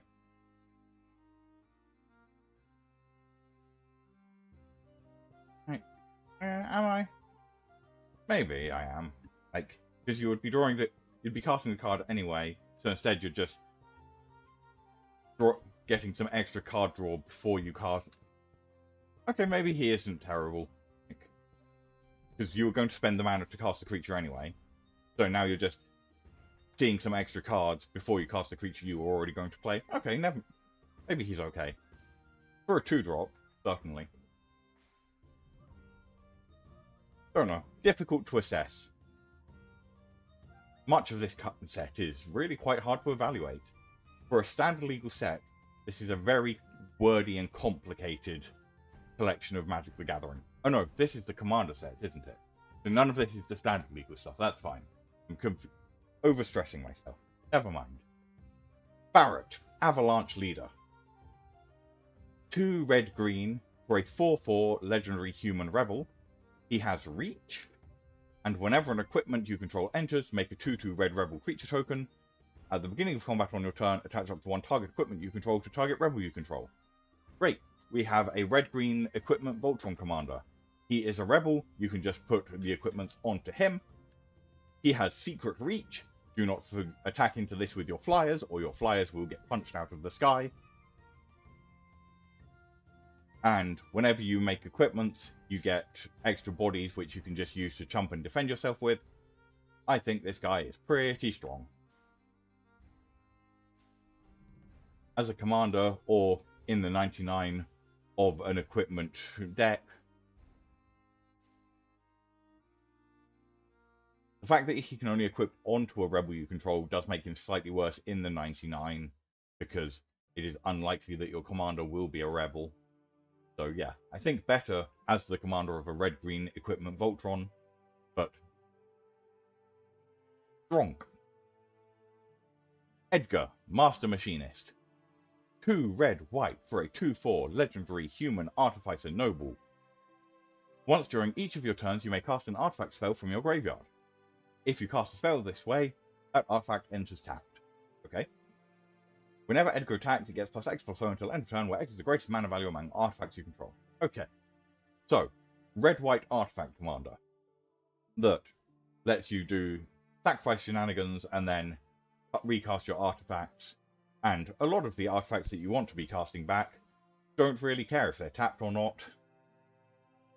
And then Edgar, when he attacks, gets bigger based on how big your artifacts are.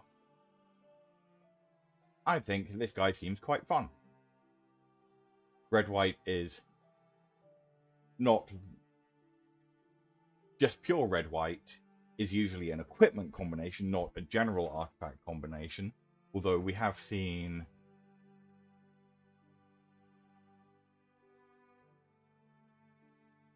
I'm just completely brain dead on actually remembering card names today.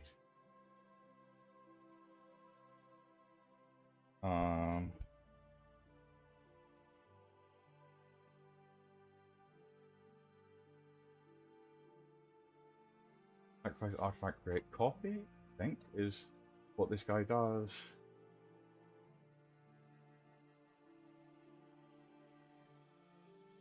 Oh? Huh.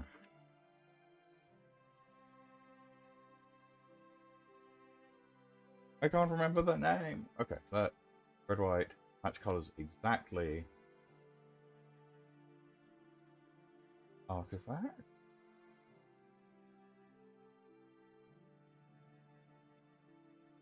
Not you, not you, not you, not you. Alibu is not quite the one I'm looking for. From the same set. It.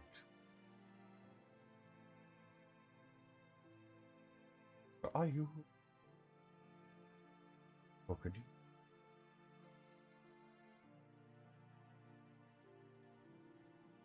Ah, Osgear.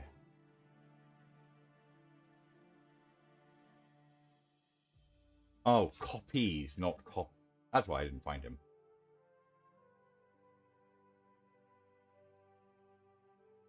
Works well with Osgear the Reconstructor, was what I was trying to get to. Yeah. Not a completely unique card in terms of being pure Boros artifacts, but an interesting new take on it and quite a strong one. Sorry that took so long. It's brain completely blanking on me. Emmet Selch of the third seat. 2 blue-black for a 3/4 legendary Elder Wizard. Spells you cast from your graveyard cost 2 less to cast. Whenever one or more opponents lose life, you may cast target instant or sorcery card from your graveyard. If that spell would be put into your graveyard, exile it instead. Do this only once each turn. So, make an opponent lose life, get to cast an instant or sorcery from your graveyard. The really fun ones to do are to cast things with rebound, or there's a couple of cards that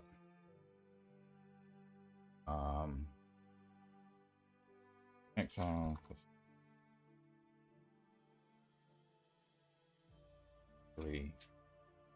then if this fine vision something like Charnel Serenade, where when you cast it, it exiles itself with and then recasts itself. So you fill your graveyard with things that, when you cast them, don't go back into your graveyard, so that you can then keep looping them. Seems like an interesting and fun guy. And all you need then is just ways to make your opponents lose life, which, you're in black. You can find ways to make your opponents lose life. When do I make cast target instant source card? So, important to note that this does not care about timing restrictions, so if you instant speed make an opponent lose a life, you can cast a sorcery right then from that effect.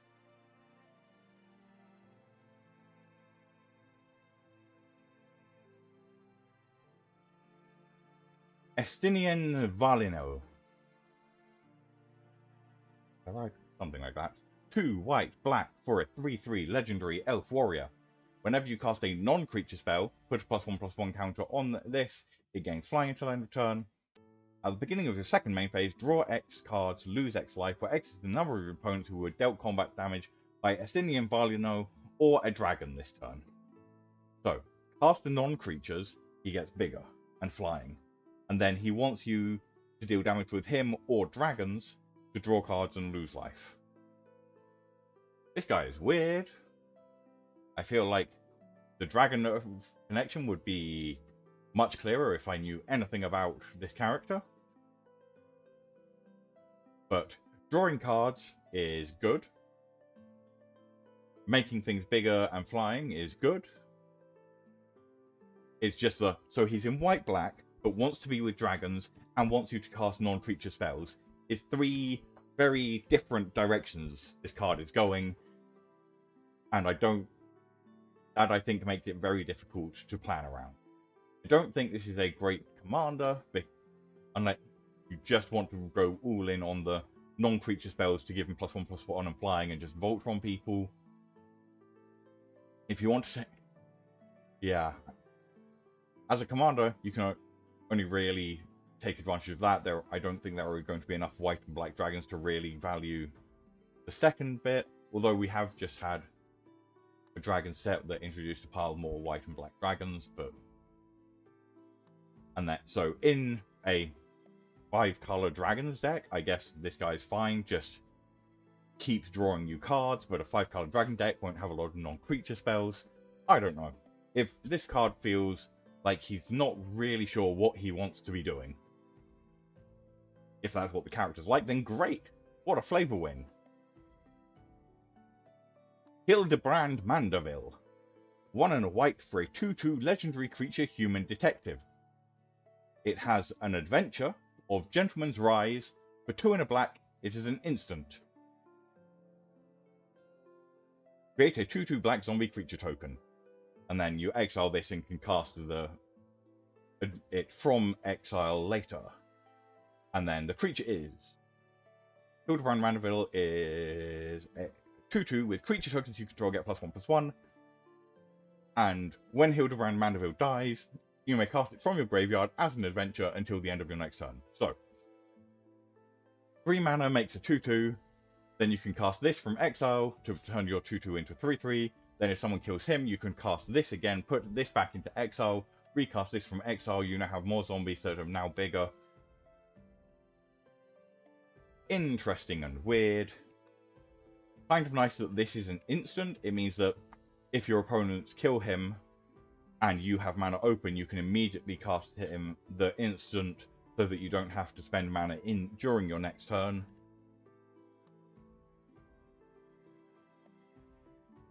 Decent little engine piece all by himself. Is white-black, is zombies, is token shenanigans. Kind of fun for a 2-drop. Onward. Kefka, Dancing Mad. 5 black-red for a 6/6 legendary human wizard. During your turn, Kefka has Indestructible. At the beginning of your end step, exile a card at random from each opponent's graveyard. You may cast any number of spells from among cards exiled this way without paying their mana cost. Then each player who owns a spell you cast this way loses life equal to its mana value. So, he comes out. During your turn he's indestructible, so you're very likely to be able to get to your end step to do shenanigans. You exile a random card. Important to note, you might just hit lands. You cannot play the lands, but any from each opponent's graveyard. So you can't get stuff from yours, you're just stealing your opponent's things. You get to cast the spells for free, and then everyone whose spell you cast loses life equal to the mana value of the spell you cast. This guy, much like the art, is kinda terrifying. Just, oh, you want to play big spells? Great. I will take a shot at those. Roll a dice. Do I get a land? Do I get one of your fetch lands? Or do I get that 8 mana spell you just cast? Interesting and chaotic, and steal your opponent's stuff. It's the sort of card that I really like playing, and will almost certainly do so. But also has the potential to just do absolutely nothing. But does attack as a 6/6 indestructible, which is a nice backup plan. Shout out to Anton Solovianchik for this really quite disturbing art. Kefka, dancing mad. Definitely mad. Kimahri, Valiant Guardian. 2 green-blue for a 3/3 legendary cat warrior with vigilance. And at the beginning of combat on your turn, put a +1/+1 counter on Kimahri and tap target creature an opponent controls. Then you may have Kimahri become a copy of that creature, except its name is Kimahri Valiant Guardian and it has vigilance in this ability. Okay, so he permanently becomes a copy, except that he keeps... Right, so he gets big, taps something down, then may become a copy of the thing he just tapped, and will permanently remain a copy of that, except that he keeps getting big and can choose to copy some new thing. That's pretty fun. That's a pretty powerful card. Just the gets +1/+1 every turn and becomes a copy of the most powerful creature on the battlefield every turn. Well, most powerful creature an opponent controls. Yep, like this. Important to note, you can tap something and not become a copy of it, which means that you can clear the way to attack while keeping Kimahri as a copy of the more important abilities that you stole on a previous turn. Yeah, do like this guy.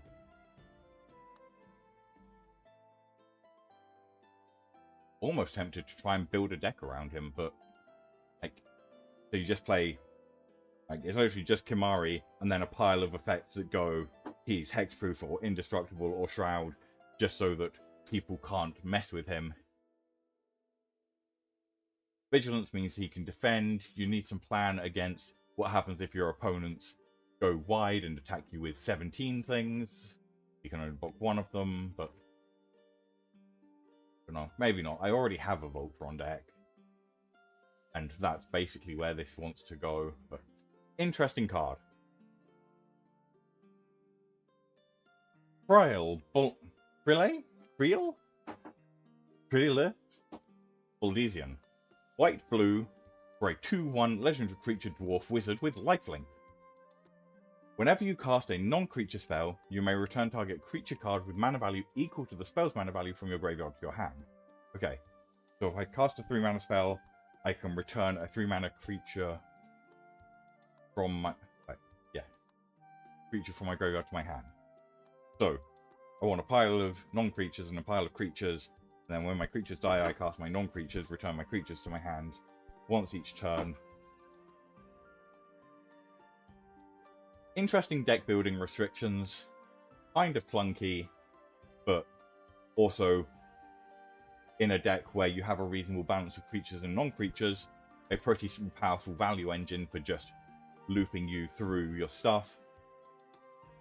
Interesting in a all my spells cost the same amount deck, or where you have a lot of non-creature spells that are X mana, so that you can cast for X, but X is the creature you want to return to your hand.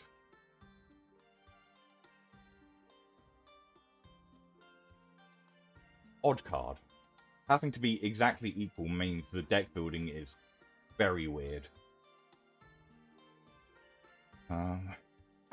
Pausing for another drink break. I will be back in a moment.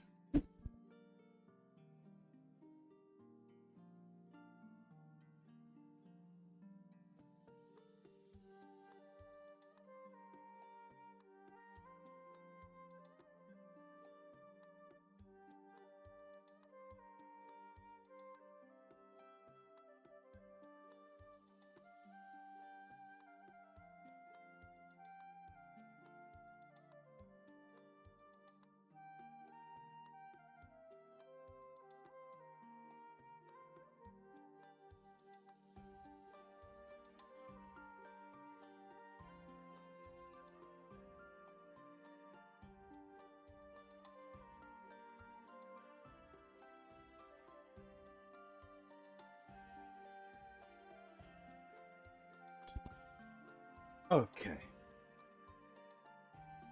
Let's wrap this up. Locke, Treasure Hunter. 1 black red for a 2/3 legendary human rogue. Lock can't be blocked by creatures with greater power, always nice. And whenever Lock attacks, each player mills a card. If a land card was milled this way, create a treasure. Until end of turn, you may cast a spell from among the milled cards. Okay, so he attacks, can't be blocked by big things. Everyone mills. If you get lands, you get treasure. And then spells, you can cast one of, but you need the colours to cast it. Doesn't say you can cast it using mana of any type, so you need to be accumulating your treasures to cast the spells you're stealing. If it had the you may spend mana of any type, then this would be great. If it was for each land you made a treasure, this would be great. As it is, I think it's not quite there. You need a lot of multicolour support to be able to get the payoff of hitting your opponent the spells. And if you want to do that, some sort of chaos, just play Cruel Claw.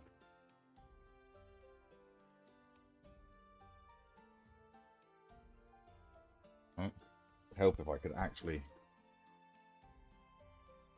spell anything today. Turns out that trying to use a keyboard whilst moving is challenging. Who knew?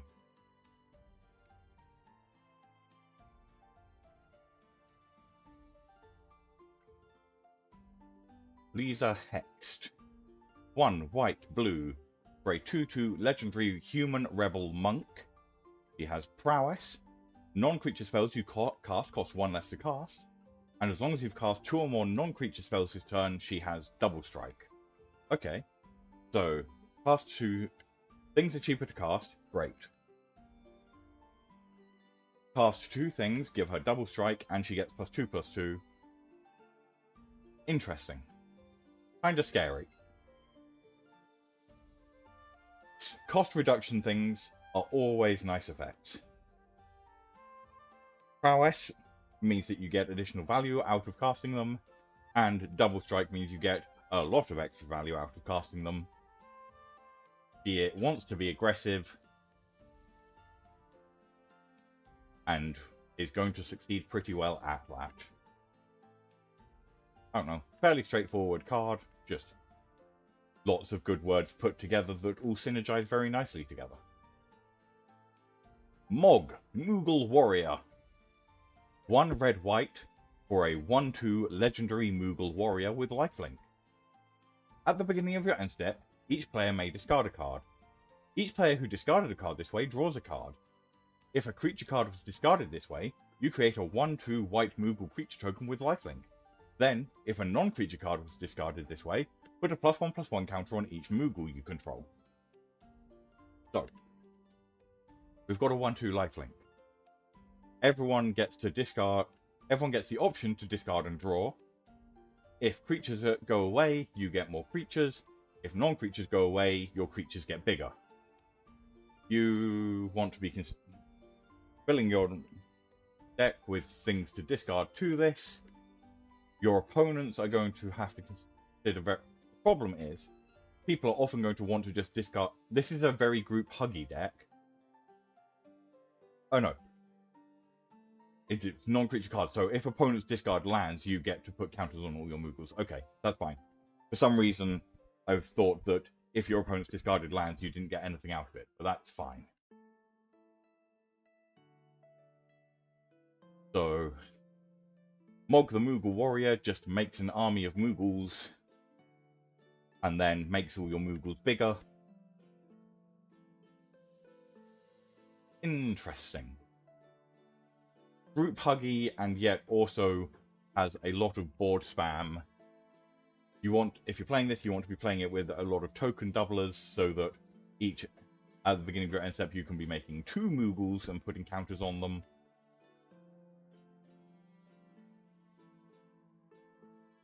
The fact that it only interacts with Moogles is kind of a downside. The fact that you only get to do this once a turn cycle is not great. There are quite a number of flaws and issues with this guy, but he also just seems like a lot of fun. I mean, just look at it. It's so darn. Derp, derp, derp. Yeah, says his little furry foot. I don't know. I don't think this card is good, but I do think this card is fun. And I think you can pretty easily talk people into discarding things for your advantage. Just go, but come on, don't you want to see more Moogles? Discard a creature. Let me make more Moogles. Papalimo Totolimo. Papalimo Totolimo? Papalimo Totolimo? Papalimo Totalimo. Totolimo. I don't know. I don't know how any of the pronunciations for this. Okay. White black for a 1/2 legendary dwarf wizard. Whenever you cast a non-creature spell, this guy deals 1 damage to each opponent and you gain 1 life. And for 4 and tap, sacrifice him. Each opponent who lost life this turn sacrifices a creature with the greatest power among creatures they control. So, cast a non-creature, ping everyone, gain a life, then sack this, and everyone gets rid of their biggest creature. Sure. For a 2-mana guy, that's pretty reasonable pile of effect. None of them are incredibly powerful, but it's all just fine. Let's see if... Red 13, Proud Warrior. 1 red-green for a 3/3 legendary beast warrior with vigilance, trample. Other modified creatures you control have vigilance and trample. Modification is equipments, auras, and counters. And Cosmo Memory. When Red 13 enters, return target aura or equipment card from your graveyard to your hand. So, wants to have friends who have equipments, auras, or counters on them. To give them vigilance and trample. And when he enters, returns 1. It's fine. If you're... I think the best place for this is just a red-green and something deck with a pile of +1/+1 counters, because +1/+1 counters and trample are nice friends. I don't think this card is particularly great. It's just a solid role filler in the 99 of a deck where you want to have another make sure your dudes are trampling. Sephiroth, Fallen Hero. 3 red-white for a legendary human avatar soldier. When Sephiroth attacks, you may put a cell counter on target creature. Until end of turn, each modified creature you control has base power and toughness 7/5. And for 3, you can sacrifice a modified creature. Return this card from your graveyard to the battlefield tapped. Okay, so Sephiroth is hard to get rid of, and he can turn things into 7/5s. 7/5 is pretty big. If you can make a pile of 1/1s and then put a +1/+1 counter on all your 1/1s, you now have a pile of 8 6s. That seems pretty good. Sephiroth. Make everything scary. And then come back later from the battlefield, from the graveyard. Only when he attacks do things become 7/5. Wait. Oh no, until end of turn, yeah. So, he attacks, distributes a counter, makes everything that's been modified into a 7/5 until the end of your turn. Okay. So, scary when attacking, much less so the rest of it. Got it. Setzer, Wandering Gambler. 1 black-red for a 2/2 legendary human rogue pilot. When it enters, create the Blackjack, a legendary 3/3 colorless vehicle artifact token with flying and crew 2. Whenever a vehicle you control does combat damage to a player, flip a coin. Whenever you flip a coin flip, create 2-tap treasure token. Okay. So, you want to have a pile of vehicles that you can hit people with, so you can flip lots of coins. You want other things in your deck that lets you flip lots of coins. Whenever you win the coin flips, you make 2-tap treasure tokens, so that in the future, you have a lot more mana to cast all of your vehicles. You need some things to crew the vehicles. You don't actually need to be a vehicle-focused deck. You could just be red-black coin flips. There are enough cards in those color combinations that give you coin flip options that you don't need the vehicles to be doing things. Weird card. He says he's the gambler. The deck is certainly a gamble. Jalinda, Yevon Acolyte. Green-white for a legendary 2/2 human cleric with lifelink. Whenever another creature you control enters, put a +1/+1 counter on that creature if its power is less than Shalinda's. Otherwise, put a +1/+1 counter on Shalinda. So, big things enter, Shalinda gets bigger. Small things enter, they get bigger. Fair enough. A reasonable include in your +1/+1 counter style decks just means everything that enters has less than. Okay, so if the thing you play has the same power as Shalinda, Shalinda gets a counter. That's fine. So every creature that enters, a counter goes somewhere. That's pretty good for 2 mana. And lifelink is always a reasonable line of rules text, especially on something that has the potential to grow large. Sin, Unending Cataclysm. 5 green, blue for a legendary Leviathan avatar. It is a 5/5 with flying and trample. As Sin enters, remove all counters from any number of artifacts, creatures, and enchantments. Important here, it does not say that you control. You can strip things from your opponent's stuff. Sin enters with X +1/+1 counters on it, where X is twice the number of counters removed this way. When Sin dies, put its counters on target creature you control, then shuffle Sin into its owner's library. So, 7 mana 5/5 flying trample. When it comes in, it gets twice X counters, where X is the number of counters you removed from artifacts, creatures, and enchantments that anyone controls. Then when it dies, you get to shift the counters onto something else you control, and Sin will go back into your library to come back later. This is a bonkers top end especially for a counters deck, but really for any blue-green deck, this is just a really powerful finisher. Lots of decks will have something that has got counters on it. Ripping all of the +1/+1s and charges and lore counters and anything else from what your opponents are doing will really mess up their game plan and give you an enormous beat stick. And if they kill it, you still have a second enormous beat stick. Early Danger Orgorelt.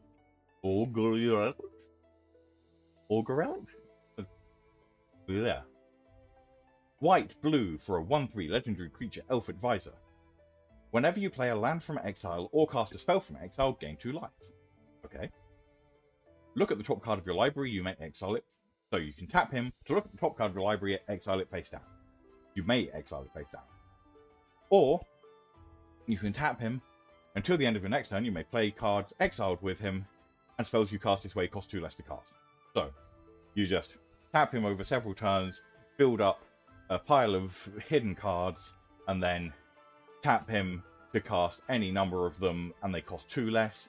Important to note is that if he dies and comes back, the cards that have been exiled with a different iteration of this card, so you can't access the cards exiled to a previous version, only from the one that's currently alive, which is the biggest downside from him, because if your opponent just kills him after you've exiled several cards, they're just gone forever.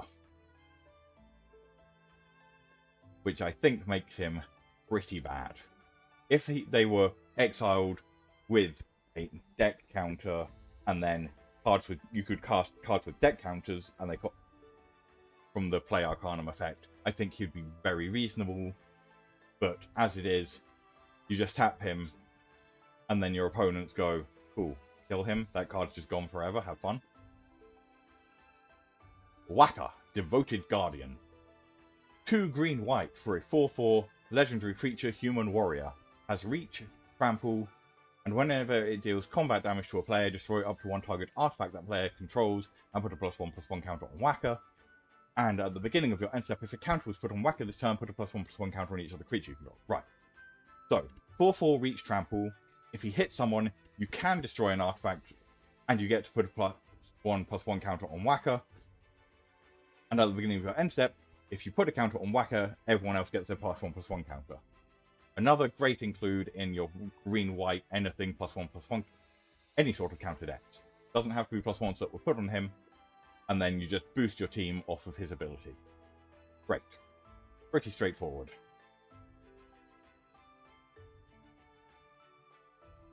Sorry.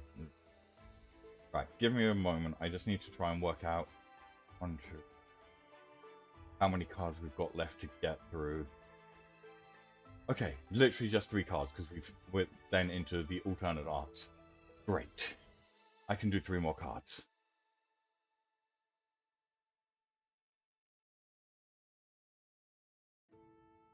It was just really starting to flag, and if I had quite a lot left, then I would have called it there and resumed this another time, but 3 cards we can manage. Conformer Shuriken. 2 mana for a legendary equipment. Equipped creature has, whenever this creature attacks, tap target creature the defending player controls. If that creature has greater power than this creature, put a number of +1/+1 counters on this creature equal to the difference, and equip for 2. So, I put this on something. I attack with my 1/1. I tap your 5/5. The difference is 4. I put 4 counters on my 1/1. The downside is you're only really going to be able. It's going to be difficult to accumulate huge numbers of counters unless someone is making something very, very big. But even if you only get to really get counters off of 1 attack, tapping down a blocker is always valuable, and that first time you put counters on, you're likely to be getting 4, 5, 6 counters, which is a pretty enormous boost for a 2 mana equipment. I approve. I'm almost certainly going to try and find a home for this in my Voltron deck, because if it's the first equipment you attach, that first boost is enormous. And the downside in Voltron is if you draw it late, your dude is likely to already be bigger, in which case you're not getting a huge amount of value out of it. But you can just... Interesting card. The play pattern is going to need some play testing to work out exactly how effective it is, but I think it is certainly strong enough to warrant a test inclusion. The Warring Triad. 3 mana for a legendary artifact creature god. It's a 5/5 with flying, trample, and haste. As long as there are fewer than 8 cards in your graveyard, the Warring Triad isn't a creature. And tap, mill a card, target player adds 1 mana of any colour. So, we have some self-mill, some politics, and the end result of a 3 mana 5/5 flying, trample, haste. Sure. It's a 3 mana rock with upside. If you're looking for a 3 mana rock with upside, then this is a pretty powerful one. The self-mill is nice in some decks and irritating to other people. Depending on, there are going to be times where you want to try and avoid getting 8 cards in your graveyard so that this doesn't get hit by a board wipe. There are going to be times when you really want to just rip your way to 8 cards as fast as possible because you really want a 5/5 flying trample. Kind of wish this had vigilance or any sort of god protection effect, but as far as 3 mana rocks go, this is pretty decent. Wrecking Ball Arm. 2 mana for a legendary equipment. Equipped creature has base power and toughness 7/7 and can't be blocked by creatures with power 2 or less. Equip legendary creature for 3 or equip for 7.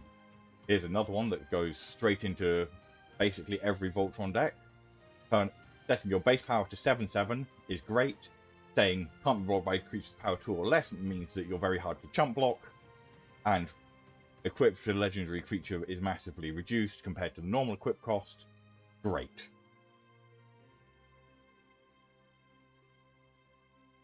And that is it. We are done with Final Fantasy Commander set.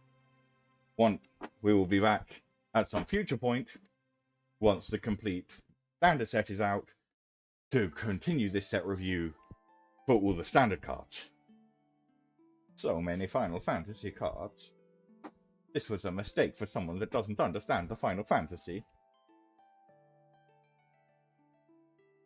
Well, hopefully you found my insights entertaining or useful. As said, find me on the the Discords or the Twitches or the YouTubes and let me know what madness you're up to. Have a good one. I will see you in the future. Oh, I will probably... I do plan to be around Wednesday. I may not be around Friday. I have not decided what is going on there. No, I said I'd probably do a couple more streams of Deliver Us Mars, but I think we'll just stop it where we were, because it feels like we're reaching a point where we're going to start hitting a lot of story beats, and I don't think I'm enjoying the game enough that I want to play a huge amount more of it, so I'm going to stop Deliver Us Mars where we're at, so any of you that are like, this story is interesting, you can go and explore it yourself without having the whole game spoiled for you. So, if I can work out what I want to play for the next First Time Friday series, then I will probably be back Friday. Otherwise, we will leave it and I'll be back. Well, First Time Friday will continue in a couple of weeks once I've worked out what the heck I want to play next. Okay. Let's get my uptime up. 5:45 is my distance, and bye.